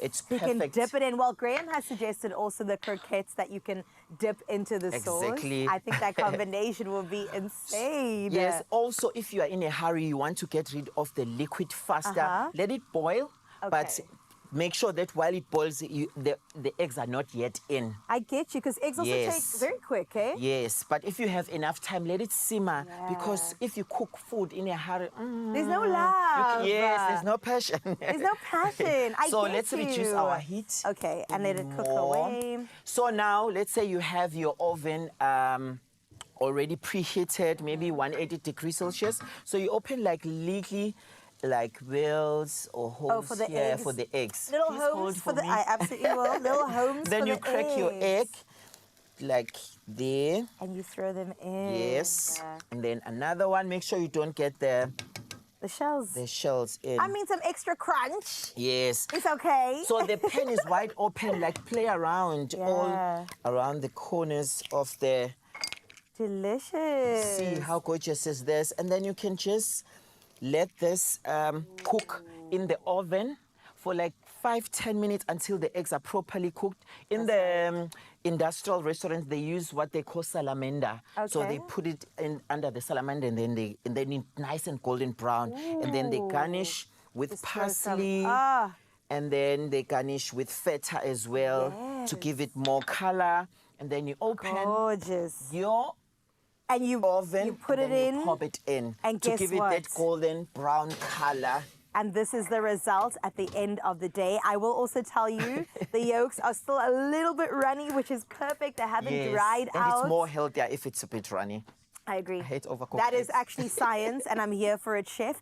Add your crusty bread on there to dip the sauce in. Get that sausage going, and it is a perfect day. I would say start your Heritage Day here, hey? Yes, A nice, delicious brunch moment. Serve some croquettes on the side because there are no rules, and then we get into the braai a little bit later on in the day. Now, if you want this recipe, the boerewors shakshuka made by our beautiful Chef Linda today, then make sure that you scan that QR code on your screen right now, and you can cook along with us. Tomorrow's a big day. Tonight, I know, is going to be a big night for many South Africans, so this is the perfect way to wake up to delicious Mzansi-flavored breakfast every time. Let's go, baby. We'll see you on the other side of this break. Ooh, that looks good. Thank you.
It's my feel-good breakfast show. It is your Feel Good Breakfast Show, indeed, right here on S3. You're hanging out with only the best. And when I mean the best, I'm talking about even when you go on a beautiful trip, my friend, you need to make sure that you've got the luggage that is there to support you. Because it's not just about the trip, it's about how exactly you get there. And this is why I know even for me, whenever I am going on one of those long hauls, particularly, we're heading to Terminal A, we're going over the seas, you know that Selene has got you when it comes to the space, when it comes to the beauty, and when it comes to the workmanship that is also just able to take you on that journey in the most incredible way. So today we are sitting down with somebody that I know is always really just looking ahead and has the vision. It is the Divisional Director of Selene Luggage. Everyone, let's give him a feel-good welcome. It is Alistair Seeger. Alistair, how are you? I'm wonderful, thank you. Welcome back. Thank you, it's great to see you again. It's great to have you with us. And Alistair, I'm very excited for us to get into this because I know that, you know, when we talk about going on a long haul, you know, trip or even getting into a 20-hour flight sometimes. Sounds like hell. It does, right? And this is why you got to make sure that you've got absolutely everything, right? But this is why I want to know, what is Selene's secret to not just packing smarter, or rather, not just packing harder, but smarter, because I also know that we 100% always sometimes get into this little bit of a, I need to pack this and I need to pack that, and you don't know what to take or not take. What is the secret behind Selene getting it right? I think for us, it's 30 years of thinking about it every day when we wake up in the morning, and I'm going to show you some of the features that we've developed over time. Yes. So I'm going to pull out one of our cases, which we call our Microlite S product. Yeah. And I'm going to open up and show you something that we call the inside story. So it looks pretty much like any other case, but there's so much thought behind it. Okay. Firstly, you just got to feel this fabric, Zanele. If your clothes felt this good, you'd be happy. Oh, yes. So, over 20 years, we've worked out what consumers need. So, the first thing we've got in our inside story is this large laundry pocket. Yeah. And the laundry pocket, it's deep, and it's really just so you can separate any items that you've used already, and you don't want it getting in, you know, mixed up with your clean clothes. Then the item I really love is this little see-through mesh pocket. You can see everything. You can see everything. So now think about if you've got those little items that you want, maybe some costume jewelry, a tie, a handkerchief, you want to get it quickly, but it's lost in this big cavern. You can just put it in here and it's so easy. 100%, easy to find. 100%. Then an item that we added to our inside story because we realized that sometimes when you're going back home from your trip, you may have some damp items. You've been at the beach. Yes. You've been at the gym on a business trip. Darling. So we decided we've got to make a fully waterproof pocket so you don't have to go running around looking for a plastic bag to put it amongst your items. Love that. So we've got a little see-through a frosted, fully waterproof pocket. You can put in a costume. And then what we did is we made a non-see-through version. So if you've got any little personal items you don't want anybody to see, Yes. and it's waterproof as well. Beautiful. You guys really have thought of everything. We've thought of it all, but this is one part of what makes packing with Selene easy, but really the best part, and this is life-changing stuff. Yes. If you ever want to have your life changed, you've got to start packing with what we call the packing cube. Okay. So the packing cube's amazing. Like, for example, in this case, you've got a packing cube for your shirts. It's got 8 shirts in it.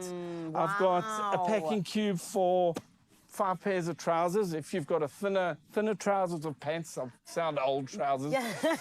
You know, you can get a lot more into it. And then we've got little smaller cubes that you can put items like a belt or an item I travel with everywhere is my South African rugby jersey. Come on, no DNA, some belts. Say. And what's great about this is when you unpack, you get to your hotel, you've been traveling for a day, you're tired, 20 hours, and all you have to do is you just take out all your shirts and put them straight into the wardrobe, into the cupboard. And you're making so much sense to me, Alistair, because I'm a roller. I roll everything. Yeah. So everything gets rolled, and then I don't know where my shirt is. I don't know where my top is. Yeah. And it's just everywhere. Well, this is a great way also to prevent creasing. Yes. So you'll see that this has got an expansion, and what this is a compression pack. So this is 8 shirts. And what you do is you just compress all of them. Wow. 8 shirts. And what happens is you create more space in your bag, and also prevents creasing. That is packing technology on another level. You guys are in the future, actually. And I'll tell you why the Cellini ones are the best. So there are a lot of packing cubes on the market. Yes. What we've done, obviously it's got to be lightweight. We've got a little see-through, frosted see-through section, so you know exactly what you're aiming for, your shirts, your pants. But also it's also got a very thin piping inside, which keeps it structured so it doesn't flop around. Beautiful. And Alistair, we are running out of time because you've shown us so many beautiful things. So I quickly want us to jump into it. Right. How can our incredible Expresso family be the winners of our Monte Carlo set with 20,000 Rand? Well, all you've got to do is enter. I love that. I love that. Amazing pieces. You get business cases, beauty cases. Just enter online. Beautiful. And one last thing, where can we get our Cellini luggage in South Africa? Okay, so we've got it available on celliniluggage.co.za, which is our website. Yes. With great deals, all the latest stuff. But also besides our own stores, we've got some incredible dealers. And these guys are not just resellers of Cellini luggage. They live the brand, they're experts, and they're actually part of the Cellini family. Incredible. And next time I want us to hear more, even just about how you guys protect our gadgets and everything. But Alistair, we appreciate you. Thank you so much. And I feel like you're just making our lives so much easier when it comes to traveling and everything on another level. So thank you. Thank you, Zanelli. Of course. Friend, it is your time to win. You heard from Alistair. All you got to do is enter. And just like that, you could be the winner of an incredible his and hers Monte Carlo set from Cellini luggage worth 20,000 Rand. Why would you not want to enter? I know exactly what it means to have luggage that lets you down sometimes, busy breaking that or tumble. We don't want that for you, okay? We want only the best workmanship and also workmanship that looks absolutely stunning. And on top of it, it's also so practical because you're able to pack your best way for an incredible holiday or even just a business trip that you deserve. Head on over to our social media. Don't forget, hashtag Cellini luggage. Always, rather, T's and C's. You can find them on expressoshow.com. But get entering now because you know that the competition will close. But watch this. And Instagram. Reply to the weekly competition post on Expresso's socials and use the hashtag Cellini luggage. Travel safe, travel elegant, travel smart, travel Cellini. So lots of hints being dropped there. I kind of got the feeling that building towards Christmas, Zan was just giving us a few tips. She is probably rolling with a full set right now, and rightly so. Because we need to get out there and adventure. In fact, we start by buckling up. But now is the chance to really go out and explore. Listen, we've got breathtaking highways. We've got charming historic towns and definitely record-setting tracks right here in Mzansi, in our country, packed with so many treasures along the way, especially on the road. But how well do you really know these iconic routes is the question. It's time to put that knowledge to the test. We're going to have a little speed quiz, and we want you to play along in our South African road trip edition. Dun, dun, dun. Quick thinking, faster answers. This challenge is all about speed and smarts. Are you guys ready to hit the accelerator? You look ready. You came with your foot on the pedal this morning, actually. You've been in that vibe.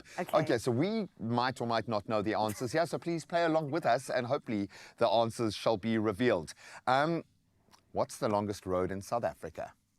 M1. Got to be. I was going to say N2, but I'm going to go with your answer. I'm going to say M1. I don't know. Oh, M, not N. No, M. M1. M for mother.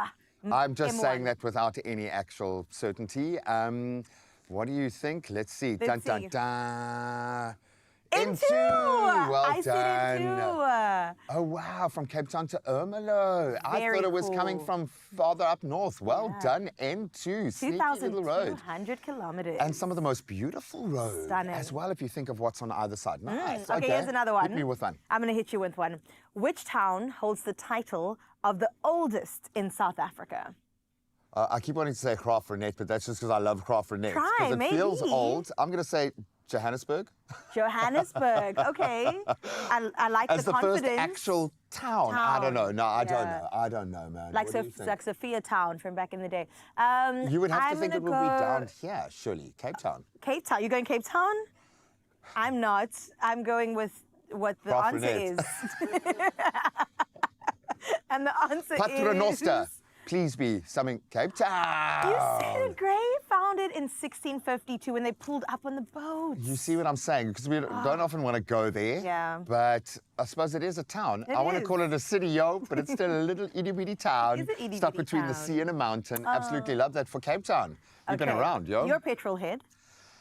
I want to be. You want to be? Okay, but my brain is like cheesecloth. No, stop it. Okay, let's see. Filter it through the cheesecloth. Let's see Okay. what comes out.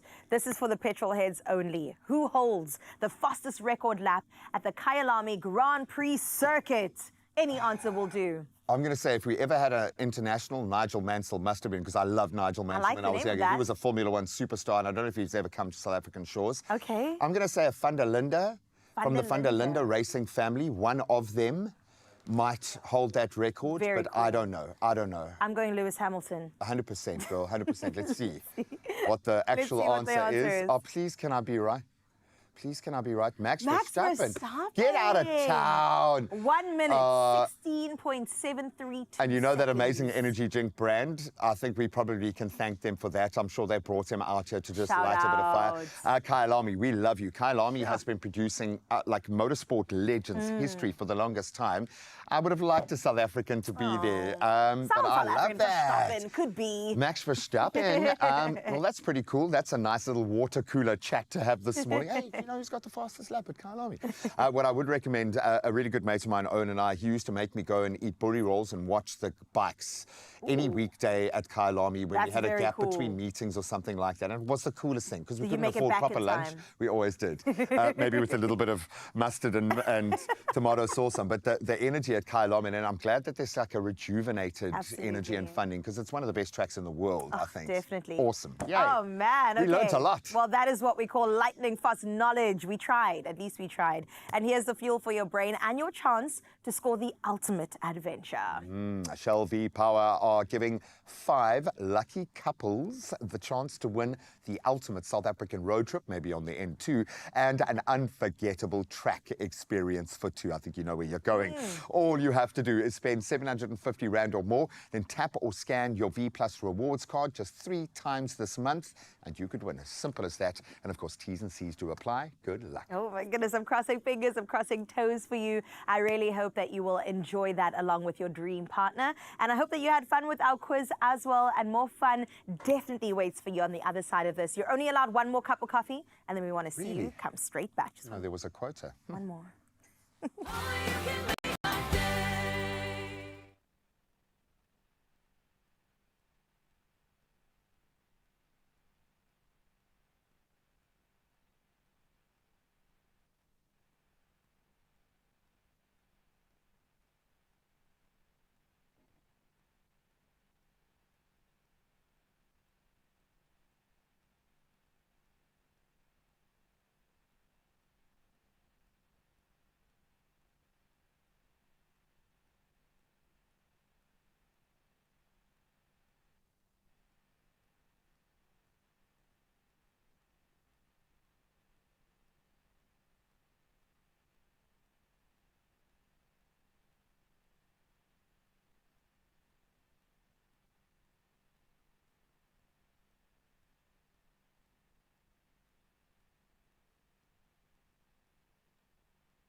We see the person behind the banking profile. We see your story. Expresso was proudly brought to you by Absa. Your story matters.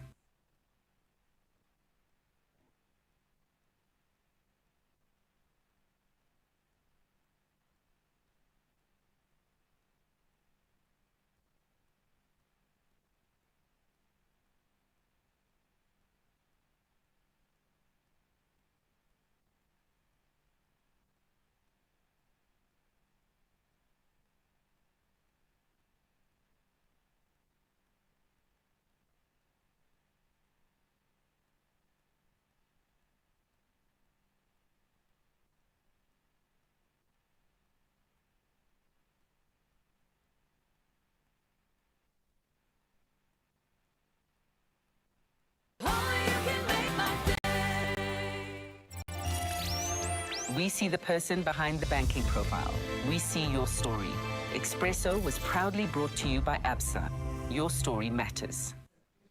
Oh, it's a happy Tuesday right here on your Feel Good Breakfast Show, especially when we get to be with our Absa family. Always remind you that your story matters. Now, our stories as Africans are always told in some of the most beautiful art pieces. However, it doesn't just tell them, it also allows them to come alive in the most vibrant of colors. And as we get closer and closer to our Absa L'Atelier, a lifestyle fair, we are so excited to be able to welcome to the show Dr. Paul Bayless, who is, of course, Absa's Senior Specialist Curator for Arts and Museums. And he's here to unveil the top 12 who are Absa's L'Atelier artists for 2025.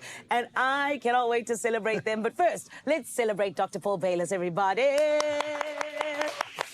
How are you, Paul? Fantastic. Good to be here, Zanella. It's so lovely to have you with us again. Yes, no, and you're looking fabulous, I must tell you. You look fabulous in your red tie as well, sir. But, oh, Paul, I think that it is so exciting to yet again be here where we get to celebrate incredible artists in South Africa and beyond. But let's jump into exactly what it means when we talk about the fact that, you know, what you guys do is all about making a difference rather in people's lives and making an impact. So can you tell us, you know, just in terms of Absa's L'Atelier art competition, how does this impact the lives of Africans?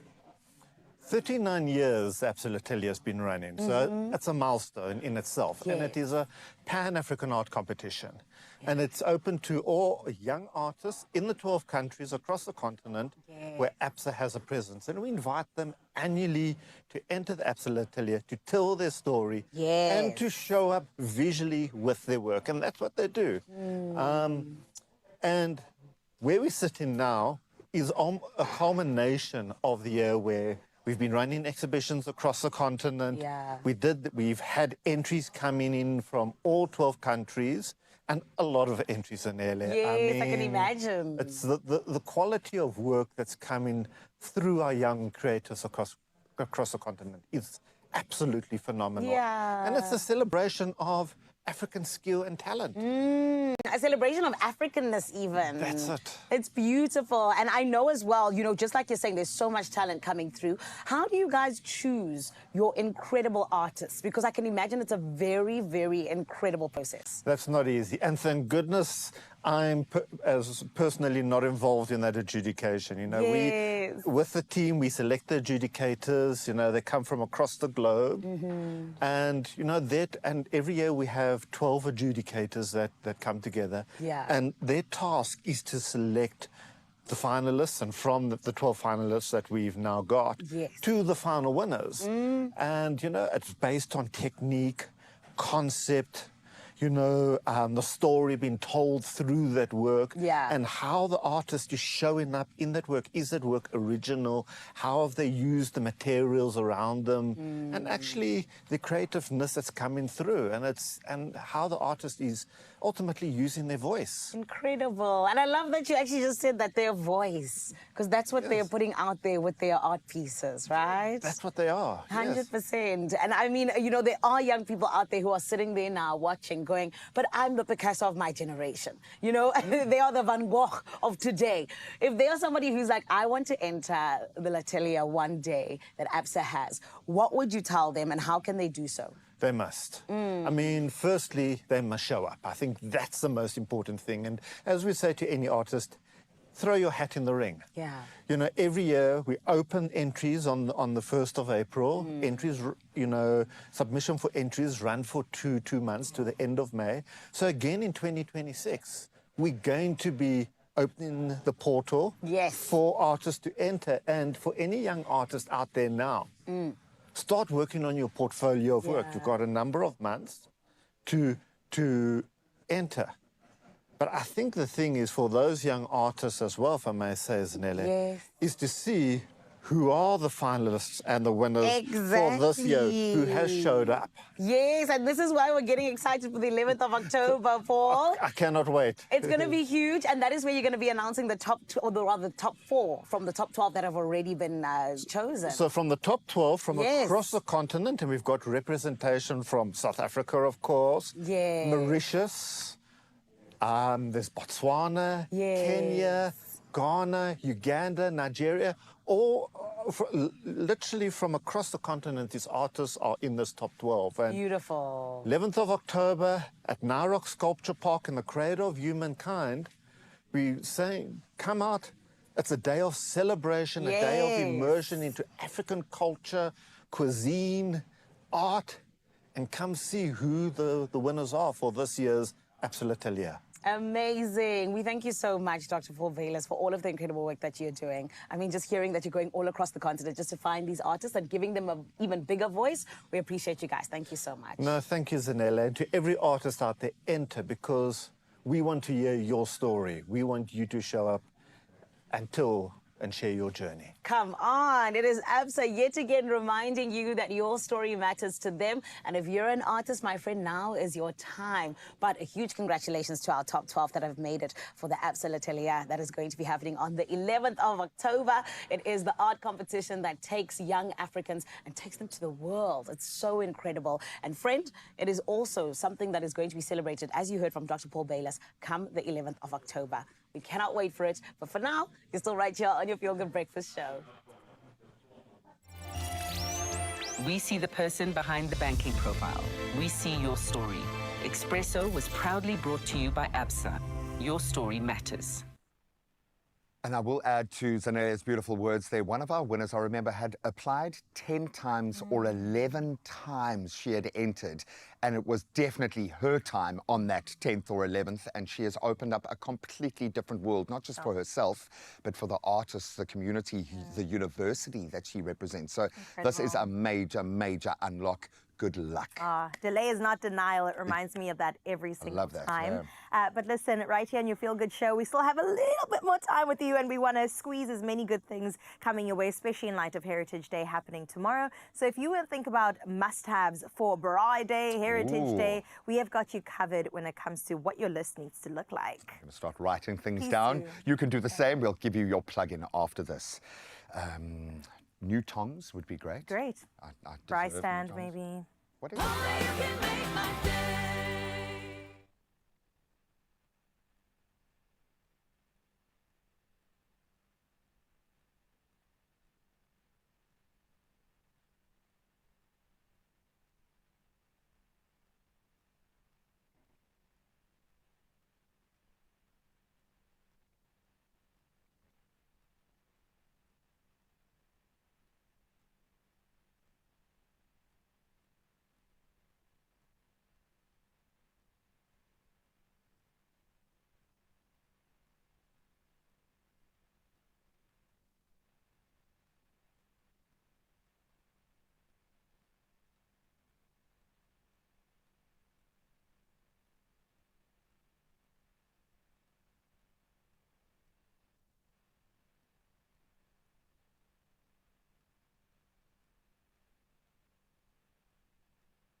It's my feel-good breakfast show.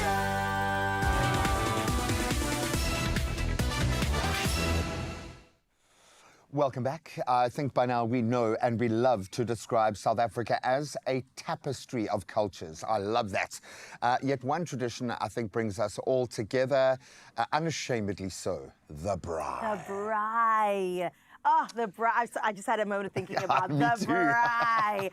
With Heritage Day, that's literally around the corner, hours away, in fact. It's time to spark the coals, invite your loved ones, and celebrate the uniquely South African way that we just connect, but of course we cook too, and then make the memories. And it's all one beautiful melting pot, or potjie pot, excuse the pun.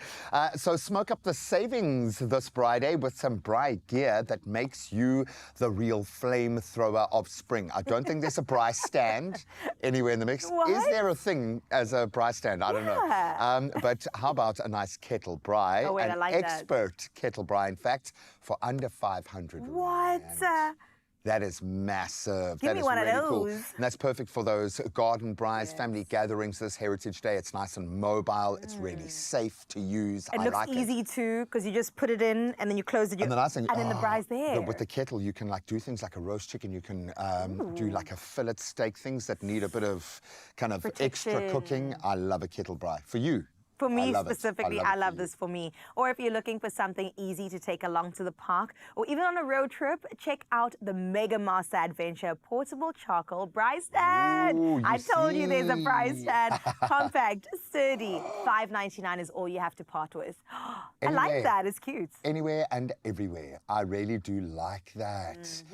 We've had so many like mobile braais where we haven't been quite sure if we can braai there or not. That's true. Okay, so I would suggest ask those questions from the relevant authorities if you have to.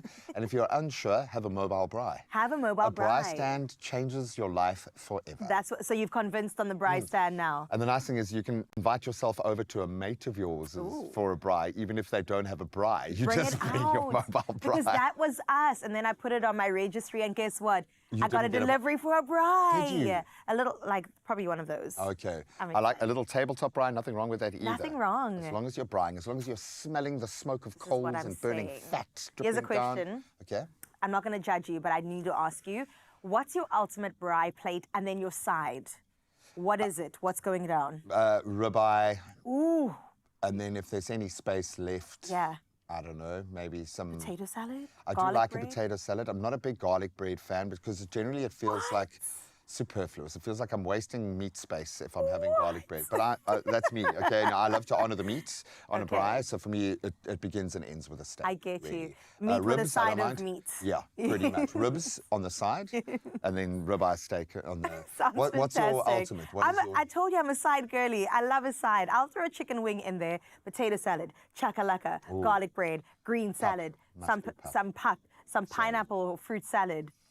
Everything. And if you haven't tried them already, my little bacon and banana skewers for the win. Okay. However you do it properly. If you're planning your Heritage Day braai, make sure that you stop by Game, please, to fuel your celebration and your creativity with some unbeatable deals. Plus, you do stand the chance to win a 2,000 Rand Game Store shopping voucher. So simply reply to the competition post on the Expresso social pages. All you have to do is answer one question. What's the sound that to you says spring? Now, don't forget to use that hashtag #GotGame. Now, this competition closes this Friday, the 26th of September, and T's and C's can be found on Expresso. You could buy 4 kettle do the braais with that calculation. prize winning. Come on, you Imagine. could give your best mates a braai. We'll see you now. For a braai.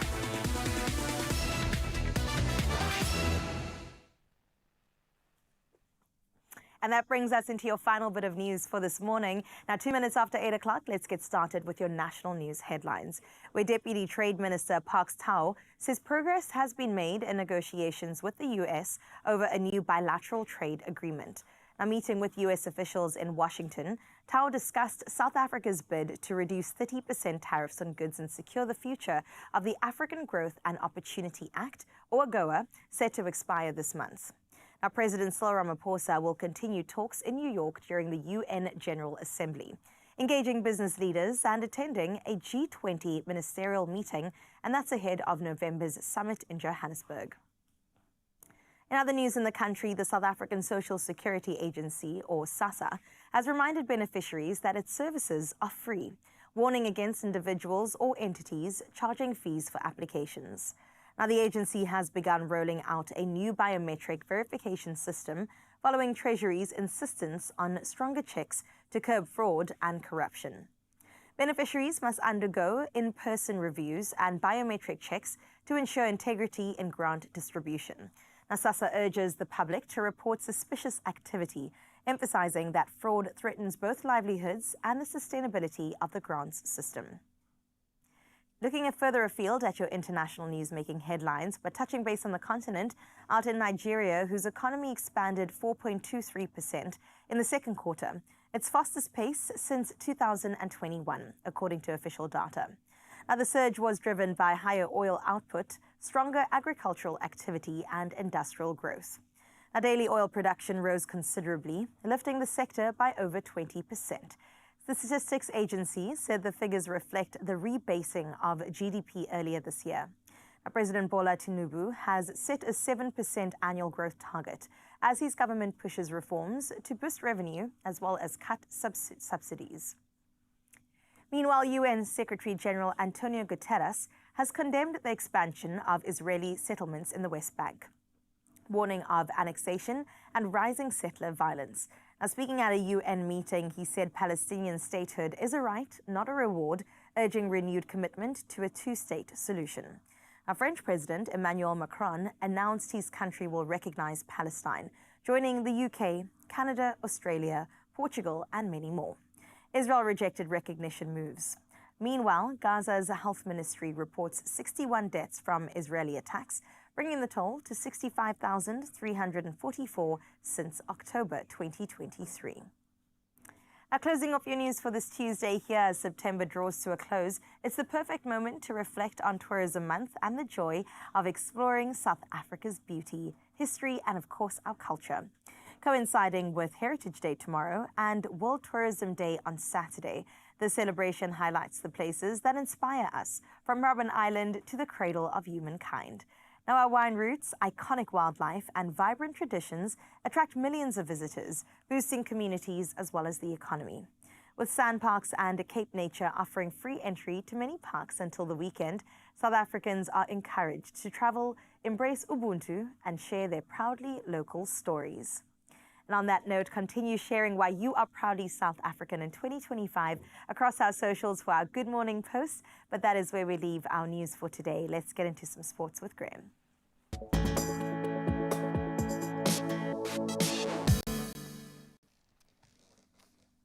Thank you so much, my friend. Let's start with the bad news first. In cricket, Temba Bavuma will miss South Africa's two-test series in Pakistan with a calf injury, thus handing Aiden Markram the captaincy for now. Then this is big news. Quinton de Kock is back. He makes a shock return from ODI retirement, included in both white ball squads and the Namibia T20 international team. Well done. Welcome back. Then Simon Harmer also recalled, while David Miller and Matthew Brezka, they'll be leading the T20 international and ODI squads respectively. Well done, gents. Now let's get into some more cricketing news with the ladies. This time not the best. To report on left arm spinner Nashra Sandhu ripped through South Africa with a career best, in fact, of 6 for 26 as Pakistan bowled out the visitors for 115 in their third ODI in Lahore. A dead rubber, despite already sealing the series 2-0. The Proteas pretty much collapsed after Laura Wolfart's early flourish, losing 10 wickets for 77 runs. Pakistan claiming that consolation win on a dry turning track, which certainly suited them, and great preparation for them ahead of the Women's World Cup as well. Now, big honours, top honours, in fact, in football last night as France's Ousmane Dembele won the coveted men's Ballon d'Or in Paris after inspiring his club PSG to Champions League glory and more. The 28-year-old edged out Barcelona prodigy Lamine Yamal. He won the Copa Trophy. Then in the women's side of the draw, Spain and Barcelona star Aitana Bonmati, she secured the trophy for the third consecutive year, still on her throne, finishing ahead of teammate Mariona Caldente. Now we can get excited, even more excited about rugby as the URC approaches, and the Stormers, they've added Currie Cup winners Gershwin Weir, Dylan Mart and Caleb Abrams on loan from croquettes as they prepare for a big one, their URC opener against the defending champions Leinster this Friday in Cape Town. Several Springboks sadly unavailable and skipper Salman Murat still injured. These reinforcements expected to play a key role in Cape Town. I think if you're lucky enough to get tickets, enjoy. But that's where we leave our sport for this Tuesday morning. Let's catch up on the roads.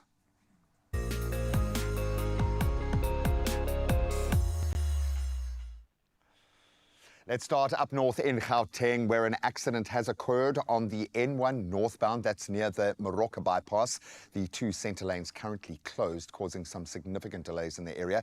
Please plan your route accordingly to avoid the expected delays. A couple of backup routes in the area, just be mindful. Now let's bring it down south to Brackenfell in Cape Town. Motorists travelling northbound on the R300, that's near the Old Paarl Road.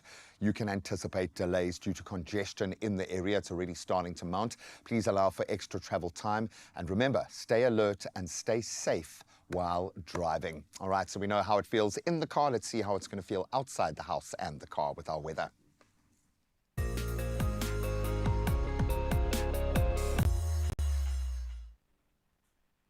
Well, thank you so much, G-Man. The South African Weather Service has issued no general weather warnings for today, but extreme fire danger is expected across parts of the Highveld in Mpumalanga, Limpopo, and the Northwest Province.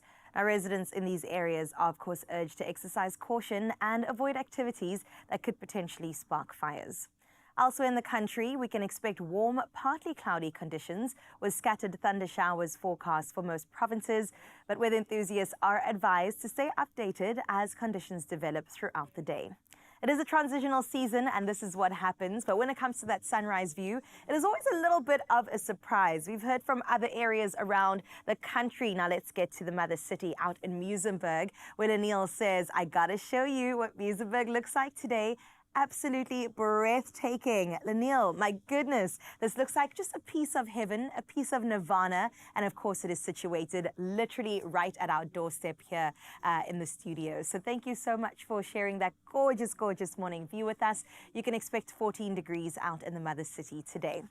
0630369649. That's how you get in touch with your morning view, and we would love to see it for the rest of the week. For now, though, let's see what the rest of the country can expect with their temperatures.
Little mixed part of weather over there. Uppies, we see you with that 30 degrees. Thank you for setting the precedent of what the weather should be looking like right now. But listen, Mzansi, your dreams could take flight when you play Powerball and Powerball Plus for a massive 152 million rand in total estimated jackpots this Tuesday. Now, I've been told it's the biggest that we've had right here on Expresso. So please don't get caught left behind. Play Powerball for an estimated 83 million, and then you get Powerball Plus for an estimated 69 million rand today.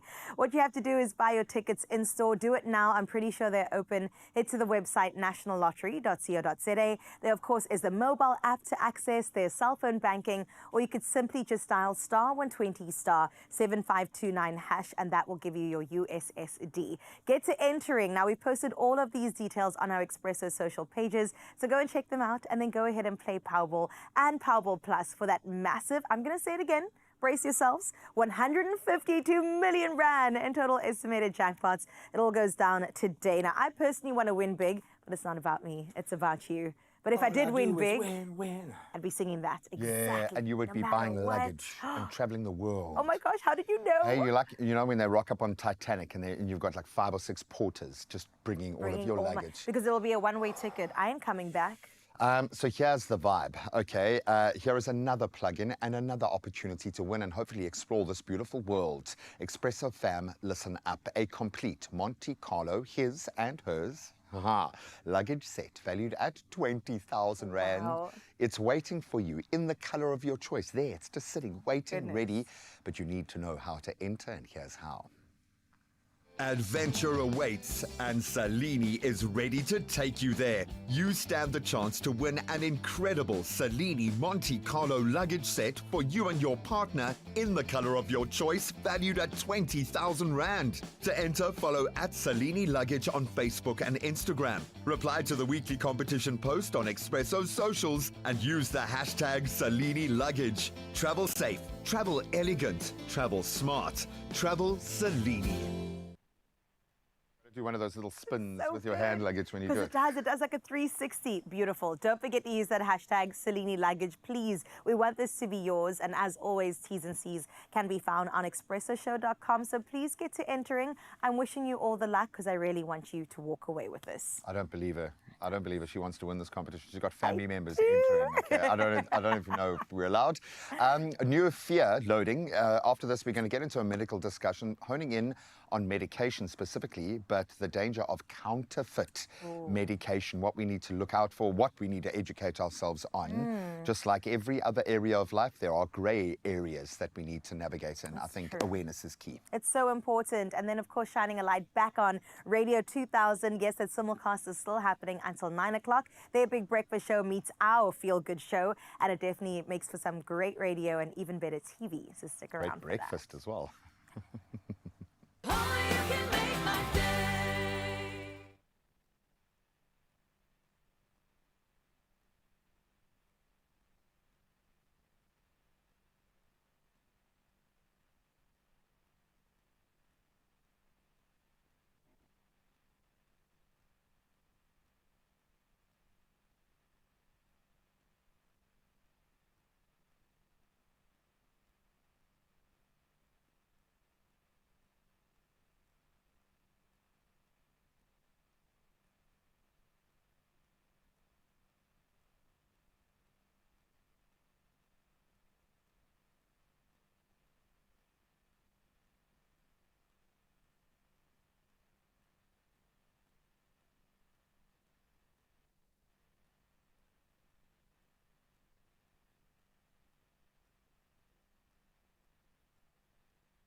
It's my feel-good breakfast show. Welcome back. So much entertainment news to get into. There were a few stories that we didn't track earlier that we've got to jump on board. Why? Because I'm a big giant kid and I need to know that Spider-Man is okay. Is he okay? This is what everybody's asking. Now, we're talking about the current Spider-Man, not your Tobey Maguire, okay? Not your Andrew Garfield. No, Tom Holland was hospitalized on Friday, September the 19th, following a stunt accident that happened on set. And that is the new Spider-Man Brand New Day. And they're currently filming out in the UK. His hometown, Leavesden Studios is where they're at. And he reportedly cracked his head during a fall while performing a scene, and that of course resulted in a mild concussion. Now also, the stunt woman that was with him was also taken to hospital at the time, and it is just so crazy. Now, production on this film currently sitting at £150 million, so it has to continue, but it's temporarily on hold. Can I tell you something that was crazy though? Spidey sense just obviously didn't kick in. It was off because also there was a charity event that happened soon after. Why did he still make a brief appearance? Because for the kids, man. Ah. For the kids. No, I think he understands where his bread is buttered, and at the moment he is a PR firestorm. He's got his new fragrance out at the moment. His insecure little Spider-Man face is all over the place. I love it. I love it when an actor who isn't like that has to become like that. You kind of can tell his cute awkwardness in that space. But he's a cool Spider-Man, and he's been a part of this current era of the kind of Avengers, Spider-Man, what Marvel have done. He's a major player in Hollywood, in London, where he bases himself. But this is karma. You can't be engaged to Zendaya and be Spider-Man and be the it guy in fashion and fragrance. Jealous. Come on. Jealous. He's jealous. Don't be jealous. I'm trying to jealous down. Jealous down. Okay. I get you, though. But who's your favorite Spider-Man if you had to pick between them? I mean, we were debating this a moment ago. I like Tobey because I was of an age where I think a part of me still believed I could become Spider-Man. Yeah. And just seeing him go through that metamorphosis of the becoming of Spider-Man, I think every kid who'd grown up, and we hadn't seen that before. We haven't. So I've got a special place in my heart. I prefer Tobey to Tom, I will say. I will agree. No, I agree. Man, so. I think I was around 9, 10 years old when Spider-Man came out with Tobey Maguire. I had posters of him. He was my crush. Like, I was in love with Spider-Man. It was the physical transformation as well. And every guy's done that now, stood in front of the mirror and done the little peck flex to see if they... I also just love the nerdy transformation because he was so unassuming and then he was a superhero. And it's like, yes, I'm here for it. I love that. Well, we haven't had time to get into Yay possibly coming to South Africa. He said it. It could be happening in December. What do you call Yay's people, his followers? Yay. Us. Us. Yes. All the yasses out there. Yes, sir. Please let us know if this is actually happening because this is sending shockwaves through the world. But I reckon that's one concert. That'll be 80,000. It'll beat Chris Brown. Sold out immediately within seconds. But we'll keep an eye on that one and update you on all those details as we head to Jersey to update you on everything that's happening over on the City of Gold. I think he's following Chris Brown's. It's just dawned on me. I think Chris Brown figured... he figured out the African algorithm. Come here, do one big show, sell out the Dome or wherever. And then you're out. And they don't be doing that in the US. No. Although I have seen Ye sell out in Korea and he dropped an old school step with all of his bangers. So if you're going to come to South Africa, my friend, please, hey, bring the old school. We miss the bring old the old Kanye. School. We love all versions of you. I say that. No. But I don't say that. I need to educate my kid on what proper hip-hop is. And it's becoming quite difficult these days. So I'll take my child to your concert. College school dropout, please. Late registration. Bring it here. We want to see it. And I know that one person who's also probably excited for the old Kanye is Anele out in Joburg. So let's see what that conversation's all about.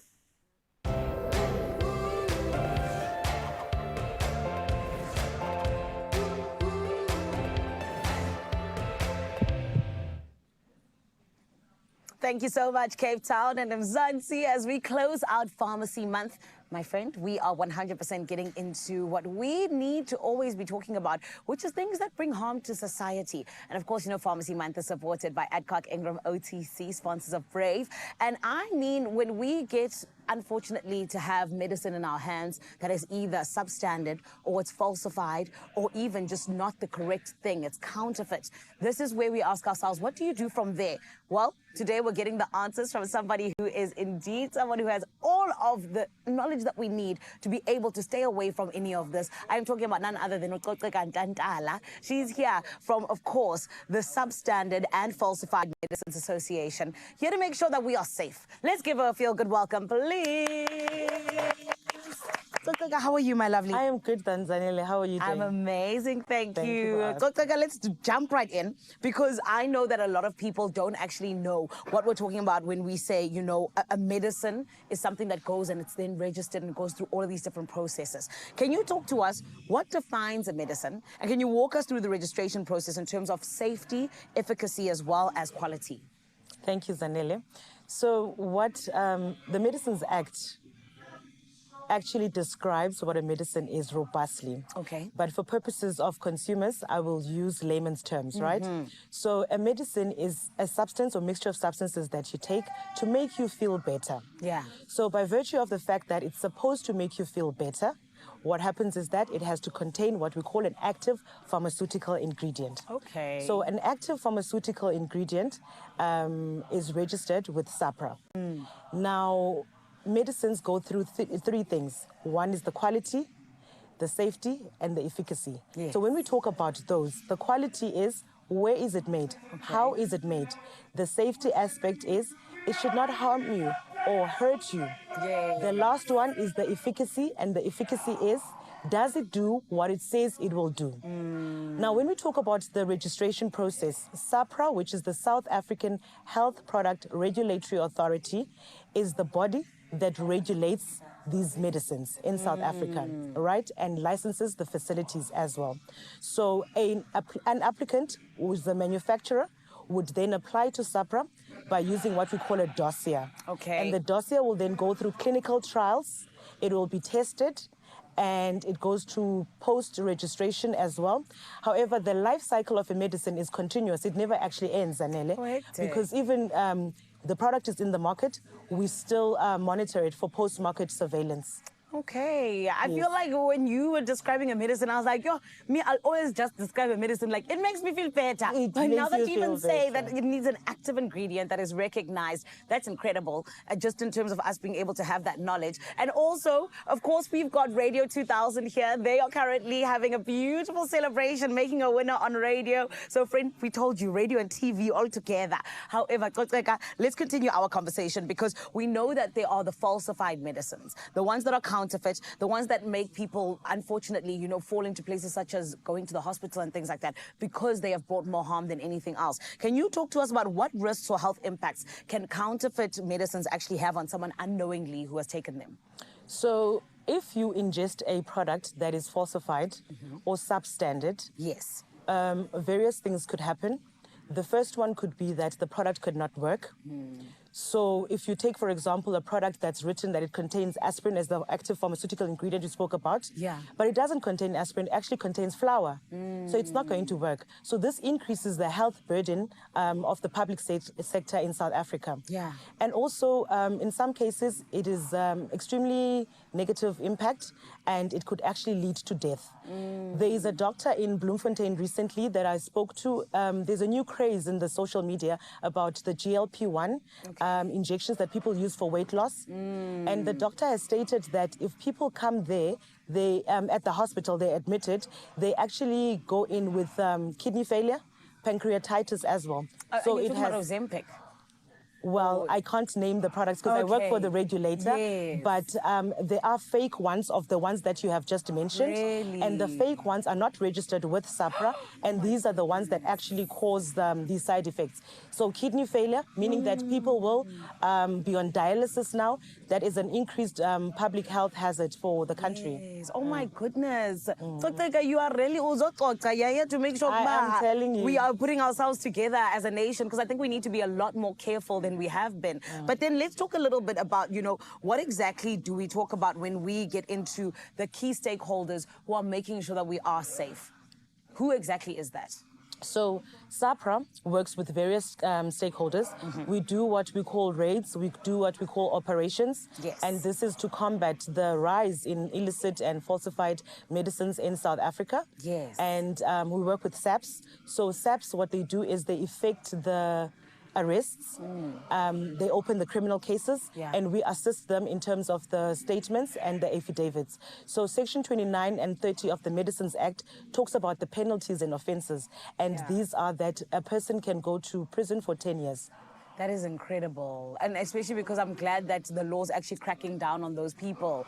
But thank you so much, Kotseka. Unfortunately, we have run out of time, but we appreciate everything you've let us in on, because I feel like you've equipped us with so much knowledge to be able to understand what exactly it is when we say counterfeit medicine, but so much more in terms of what it is that you guys are doing. So thank you so much Thank you for having me, Zanele. Of course. Thank you. Zansi, it is all about us celebrating Pharmacy Month. We told you soon enough it is going to come to a close, of course, supported by Adcock Ingram OTC and sponsors of Brave. And this is where you get to 100% be a part of looking after yourself. And I say that because, yes, all of the knowledge that I just gave us, but then, my friend, we know as well that sometimes the season change can be not so kind to us, which is why you'll always know that we got trusted products like Allergex Non-Drowsy, where you can stay covered all day, and the sneezing and the coughing, it's a little bit of a goodbye, because why? You've got your beautiful Adcock Ingram OTC Allergy Survival Pack available at your nearest pharmacy.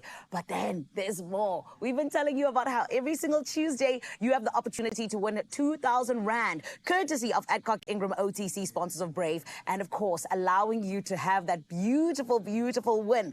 All you gotta do is head on over to our competition post on our Expresso Show pages and tell us who is your pharmacy hero and why. It is that simple. Don't forget to use the hashtag Adcock OTC Allergy Survival Pack, and the competition does close today. So head on over to our social media pages and let's get you entered and let's get you winning. All of the T's and C's are on expressoshow.com. Of course, it is a huge shout out to our family, Adcock Ingram, proud sponsors of Brave. And one thing I know is that it is always about our pharmacies and saying thank you for the incredible work that you do. We're breaking the silence on piles with ActiProct here on Expresso and giving you the chance to win. You could win 2,000 Rand in cash each week just by joining the conversation. Simply head to Expresso's Facebook, X or Instagram pages and answer the weekly question using hashtag ActiProct. Competition closes every Sunday. Let's talk openly, find relief and win together. T's and C's apply.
It's my feel-good breakfast show.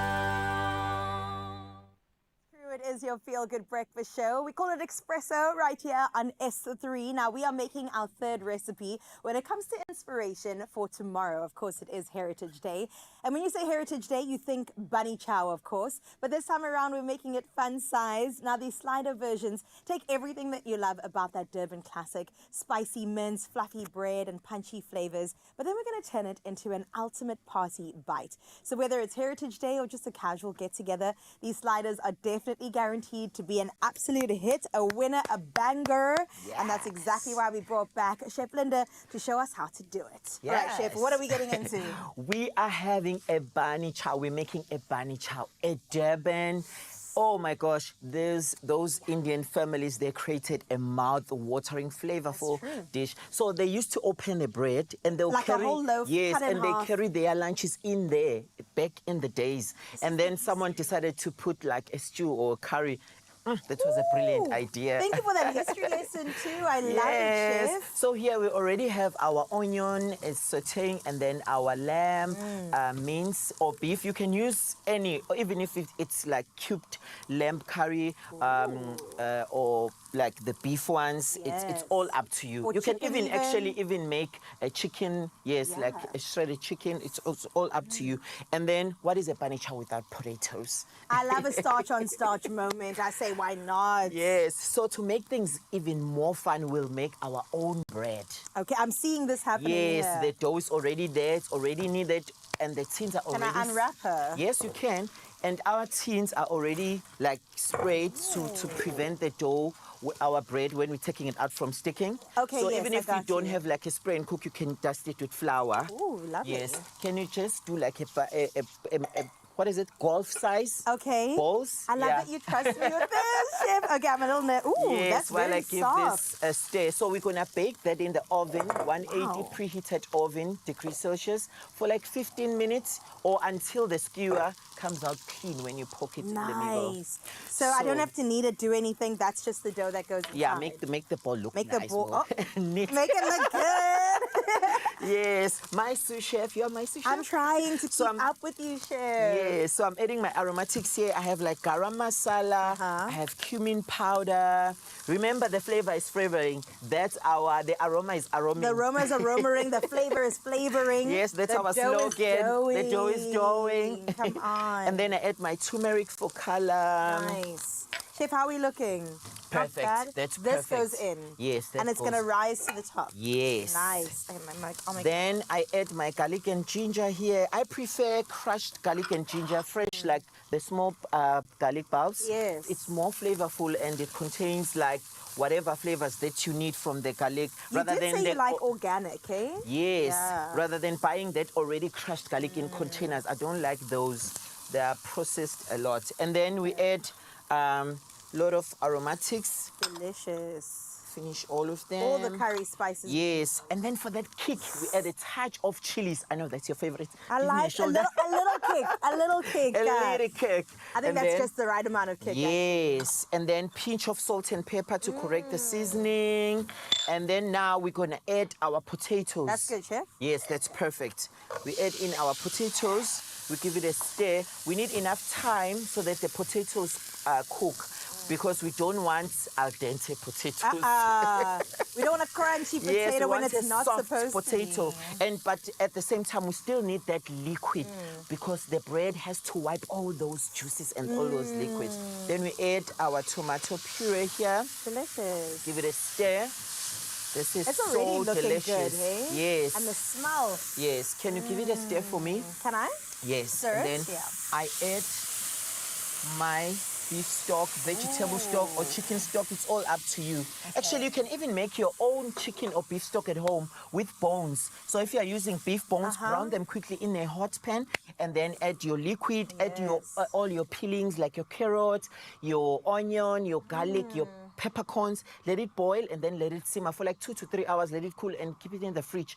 Strain it and then bottle those and label it like The date with the yes, stock, that's your beef, stock. chicken, So if you whatever. use beef bones, it's beef. If you use chicken bones, it's chicken. Yes. If it's vegetables only, it's a vegetable. And you know what's nice? You know those rotisserie chickens we always buy? We eat it and we throw the chicken bones away. Yes. So you can So even now- probably use that. Perfect. So this will simmer or will cook until the potatoes are soft, and then this will bake in our preheated oven, 180 degrees Celsius, until it is cooked. The skewer comes out clean. Got then you. they are ready. And then when then- this is ready, because now we want to celebrate our Heritage Day, we don't want to wait for this time.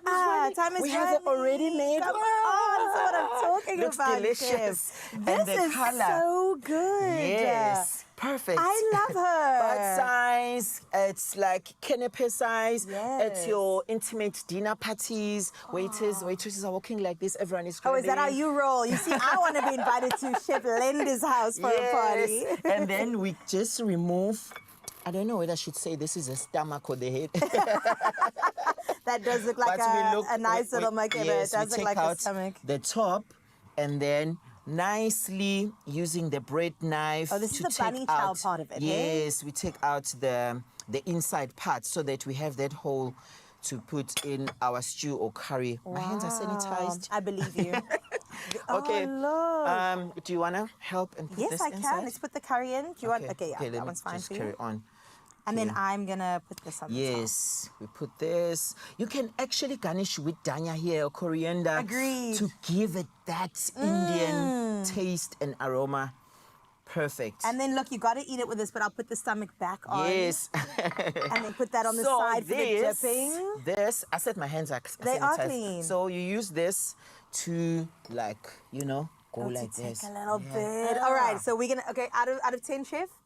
10 out of 10? 10 out of 10. 10 out of 10. If Chef Linda says it, then it's gotta be true. And that is your delicious bunny chow slider recipe given to you. Remember, you can get that recipe with the QR code that you scan on your screen right now. Head to your camera, open it, put it across your screen. A link will pop up that will take you to the recipe tab. And get your cooking on for Heritage Day. It looks good and it tastes just as good. Boo, boo, boo, boo, boo. Zanette, over to you. Yum. Thank you. I'm literally doing all kinds of things with my hands and my arms and everything because we're having so much fun with Radio 2000. It is the Big Breakfast Show that has joined us this morning, the fastest growing radio station in the country. Why? They literally reach every part of South Africa. And I am sitting down with the queen herself. It is Nati, who is the rose amongst the thorns. My gorgeous Nati, are you still good, babe?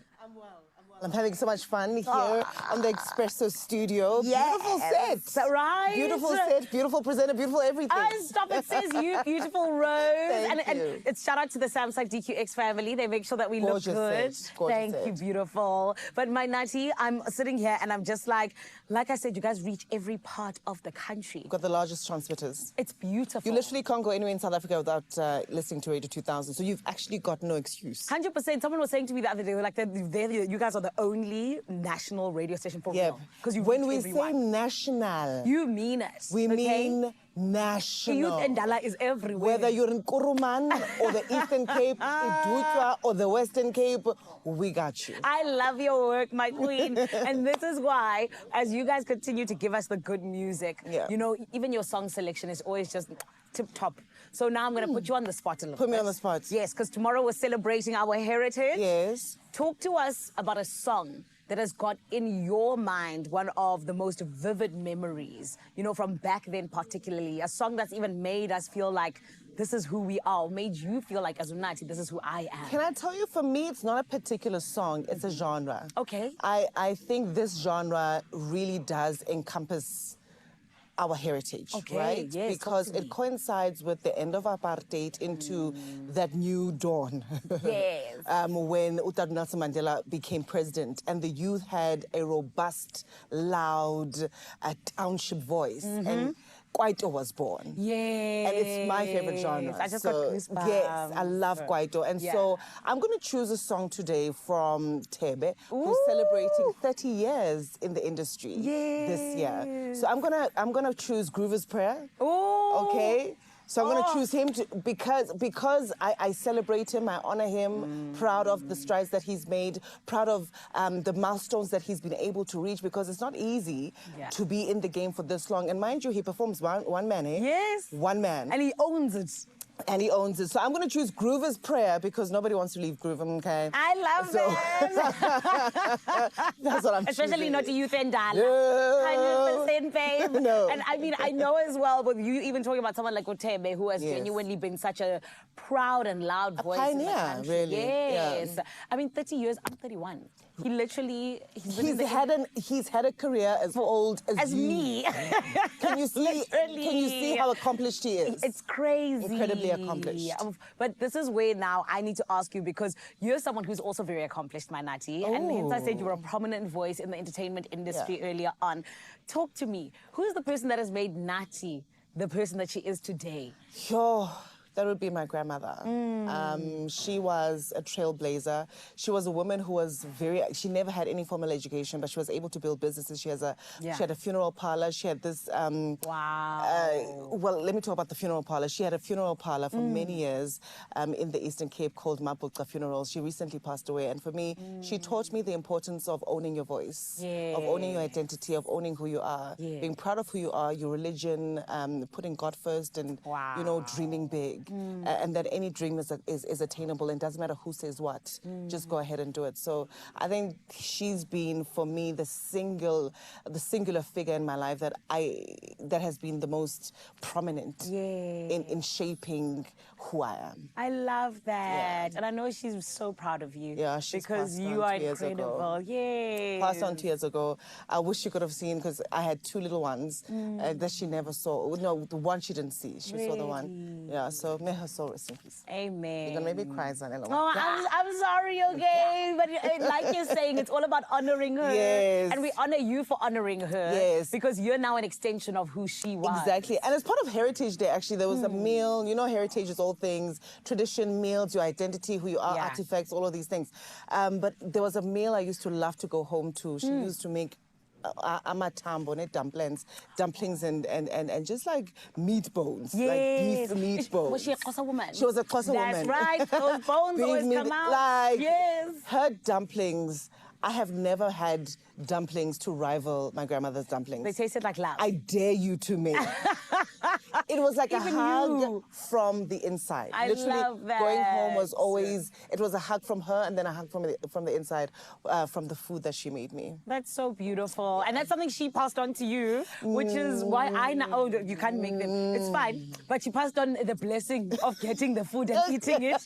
But then I need to ask you, my Nati, what are you going to pass on to your babies as your heritage? As my heritage, I hope that I pass on the same lessons and advice that was passed on to me. Own your voice, know who you are.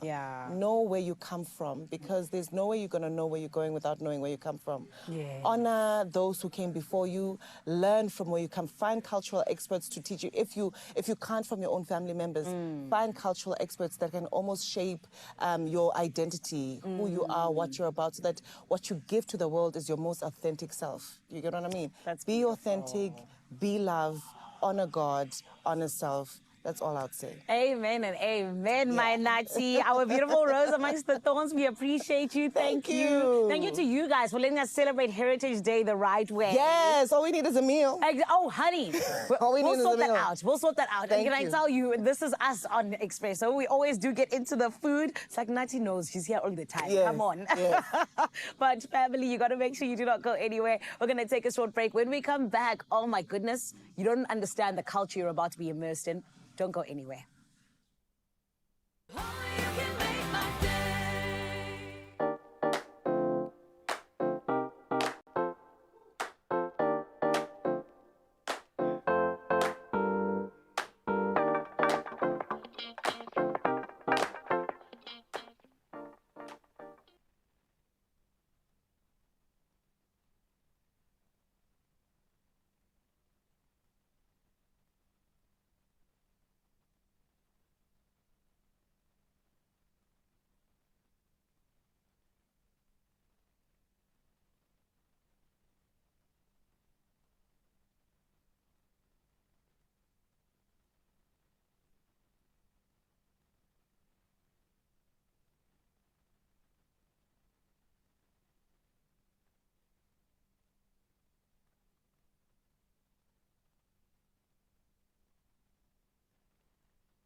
It's my feel-good breakfast show.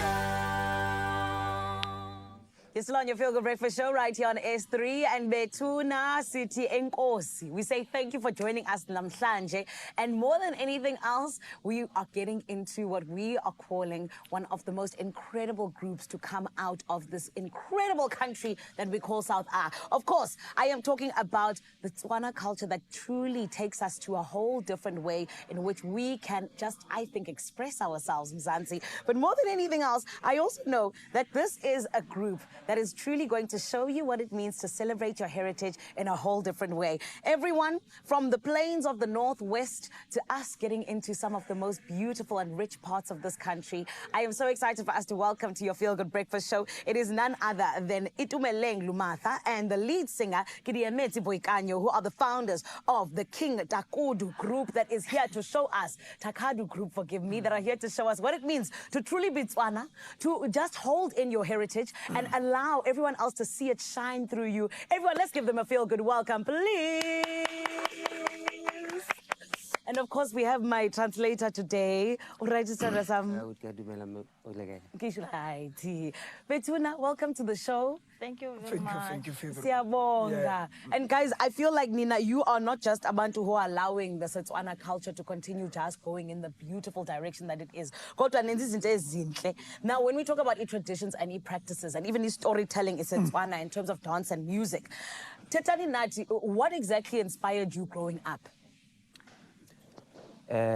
So let me just hop in there. Please. All boza gore ke eng e lo entse le gore le etse mmino wa lena le metshameko ya lena, like ke eng e le gore le inspire le gore le thome mmino wa lena.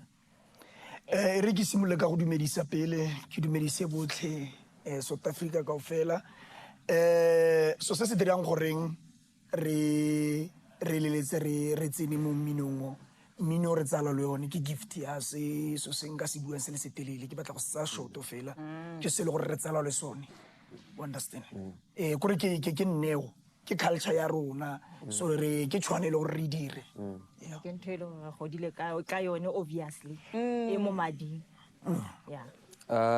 Setswana music is something that we grew up with.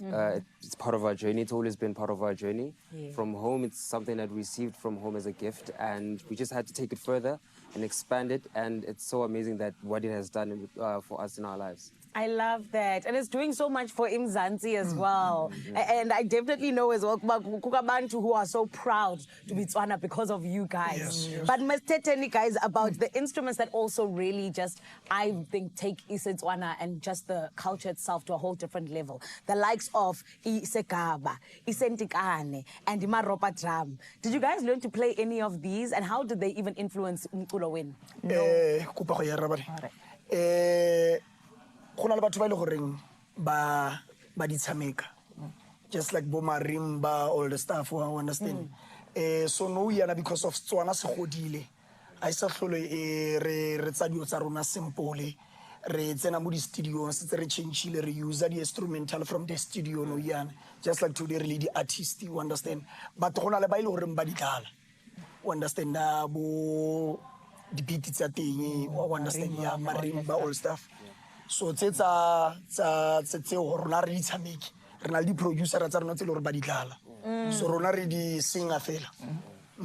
Okay, to keep it in short, what he's saying is that as Tswana artists, we usually have native instruments that we use, like marimba, for example. But due to today's technology and the expansion of different various production technologies in music, we also have digital sounds that we use in studio, compared to the actual native instruments that people play live. So, but in today's instances, we use both native and digital instruments. I love that. And guys, I love how you're moving forward. You're not just staying in the back. It's us moving forward with the digital age. That's beautiful. Kodwa ke masithethe nge-Heritage Day. Ngoba siyazi uba nina you are the kings and queens of celebrating heritage yethu. Xa sithetha nge-Heritage Day, what role can cultural events actually play in Mzansi and actually really, I think, preserving even cultures like the Setswana culture, but more than anything else, promoting the music and allowing people to really just always remember Baba Ngobani? Okay, sir. So basically, music mmino wa lena wa Setswana ke le influence yang gore influence culture globally, and how can you guys take le kanka mmino o lena ntse le mo tshameka ba le batshameki lo nke le use mo lefatsheng batho botlhe ba bone mmino wa lena? Oh, okay. Ke rata go dumedisa ba botlhe ba lebeletse mo TV and then le ba kena le bone mo SABC 3, and then yeah, obviously it's a must gore re represent, and then re kgone go gogela batšha ba bangata ba kgone go itse mo ile goreng ha se gore mo lifeng ha o setse dintho tse dingwe di go fitile or o sa progressa mo nthong tse dingwe o tlo go stucka. There is other time e le goreng o tlo go ba le yone mo saiting ya gago gore o kgone go itlhella mole, and then representation ya rona ke goreng batšha ba itse di-talente tsa bone, and then ba kgone go itse gore is something e le gore o kgona go etsa mosebetsi wa gago. Yes. Basically, the music has given us a lot of opportunities in this life. Yes. It's been very amazing, and not only has it just been a gift, it has also provided food on our tables. It's more like a job, and it also gives a lot of young people out there externally to look up to us and say, you know what, instead of just doing music as a hobby or as just as a simple gift, this can actually be a job. It can be a fundamental part of bringing food to your table, into your house, which is really helpful for them, and I think that's what that they've been doing with the music I love recently. that. That's beautiful. And one last thing before we get to see you guys perform later on. King Takadu, what does it mean exactly? All right. King Takadu meaning yatene a king ke kgosi ya kare. So Takadu ke phologolo e le goreng ya epa. O tlisisa ke phologolo e itirelang. So the animal e o re rile ra tsa lina la teng go le dirisa because of re batho ba ba itirelang. Ha ra dependa to government. Re batho ba ile goreng re ra promoter gore re tsama di country tse kaofela o tlisisa gore re batho ba itira this thing ke mmereko wa rona. So then phologolo ke phologolo e le gore ne e khona go epa khuthi, then e tlogele motho phologolo ngwe e tlo go dula mo go yone, and then le go ntle ga mo gore ke letse ke biditse King Takadu o tata wa ka the grandfather ne o kile a re ha wa sia go diplekeng tse le tsa Botswana ba bolawa ka mole, then ha tsena mo khuthing ya teng khuthi ya teng ha o tsena mo go yone ne o khona go ema straight, and le ha ntse a tsa matla ka kopele magwa ba mmotsa gore o batla mmo, then ba mmolela a ba bolele gore no pleke ke pleke le gore ke dula mo go yone ba mmotsa what is your name are ke King Takadu. Come on. Amazing. So in short, it's a very long statement, but in short, King Takadu, he got the name from his father. Beautiful. And coming from grandfather, sorry, sorry for that. And coming from the Takadu, the ant bear, which is their totem animal. It has attributes of strength, of resilience, and they take those attributes and they try to place those attributes into their lives and into their music, such as strength, being resilient in the music. And yeah, with the journey of the grandfather coming from Botswana into South Africa, you know, he faced through some various challenges, including being noticed by another white man on the other end as he was crossing into South Africa, which was then when this white man asked him, "What's your name?" Because he was there and like didn't understand. He said, King Takadu. King Takadu. Did I say that right? King Takadu. Yes. King Takadu. Yeah. King Takadu. I love that because early on I said Takadu instead of that way. Yes, beautiful. Betuna, Releboga, is that correct? Yes. Imutswana manje. Thank you, Betuna. And of course, Mzansi, you got to stick around. They're going to be performing in a little bit. We're going to take a short break. We'll see you after this.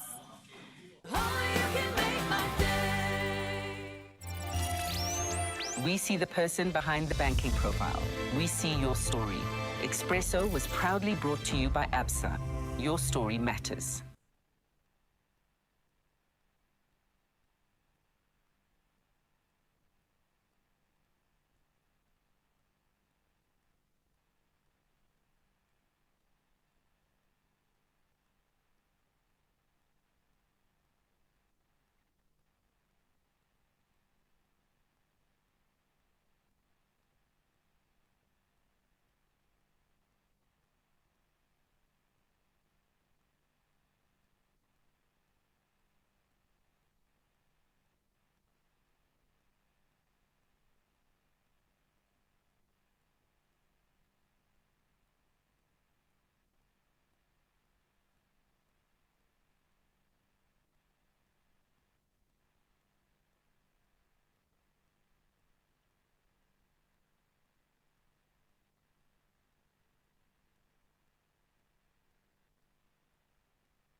It's my feel-good breakfast show.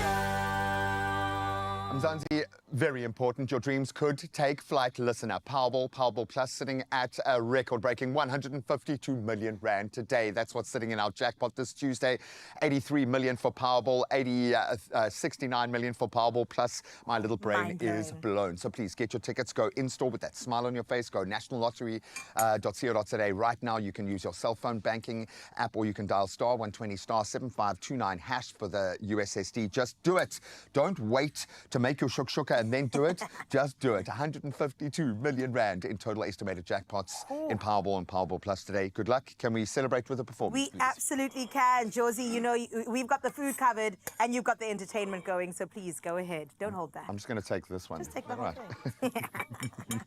I am fixing my hair because I'm getting ready for this beautiful performance from King Tagadu. Everybody, please give it up for Tabula. Awesome.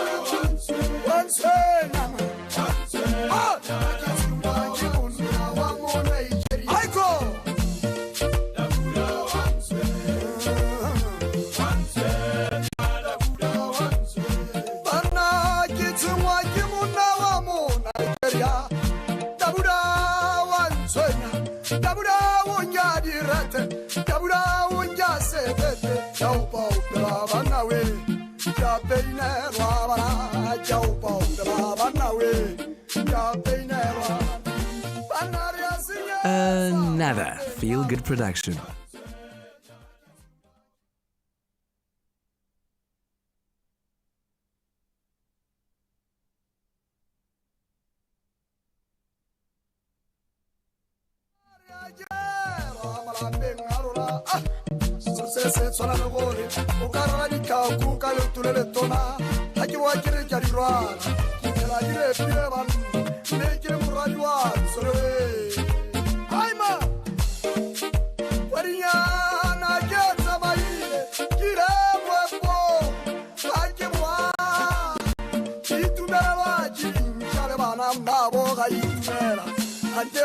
Nigeria wotase mutsuwaga wachawara wana mataba biva ule roli ule tabura wanswe nyaka tsumba kibunna wangu Nigeria tabura wanswe nyada tabura wanswe sracha zitatse mobato etiatsenekan akere ketse yaloto seretse senkasa mo Europe wa utara ore muna Nigeria pura berati pura morala mogaka negalera mogaka oh etsimwa ke mona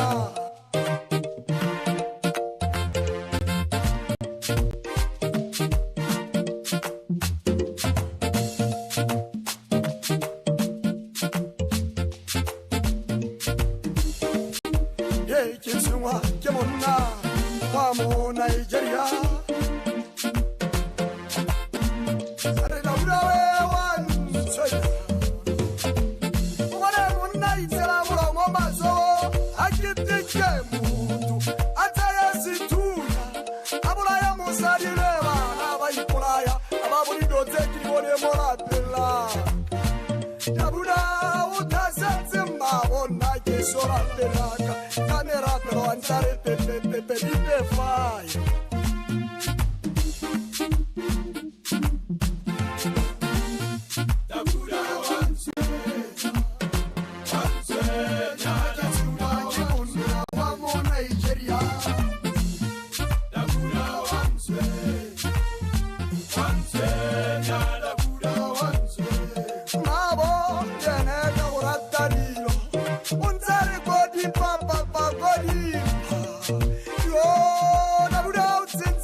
Kale swala lele tunala wo kamisa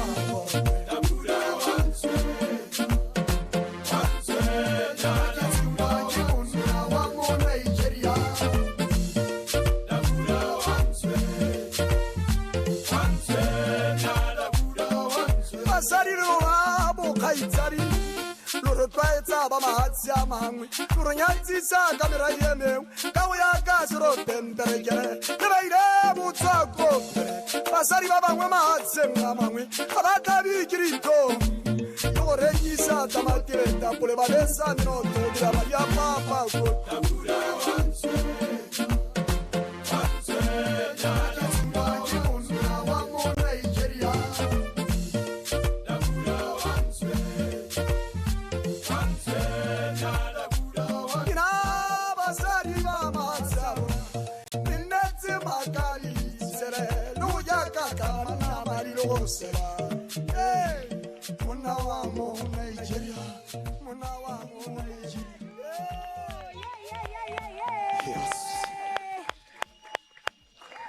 And that is how we celebrate Heritage Day. We'll see you again tomorrow at 6 a.m. right here on your Feel Good Breakfast show.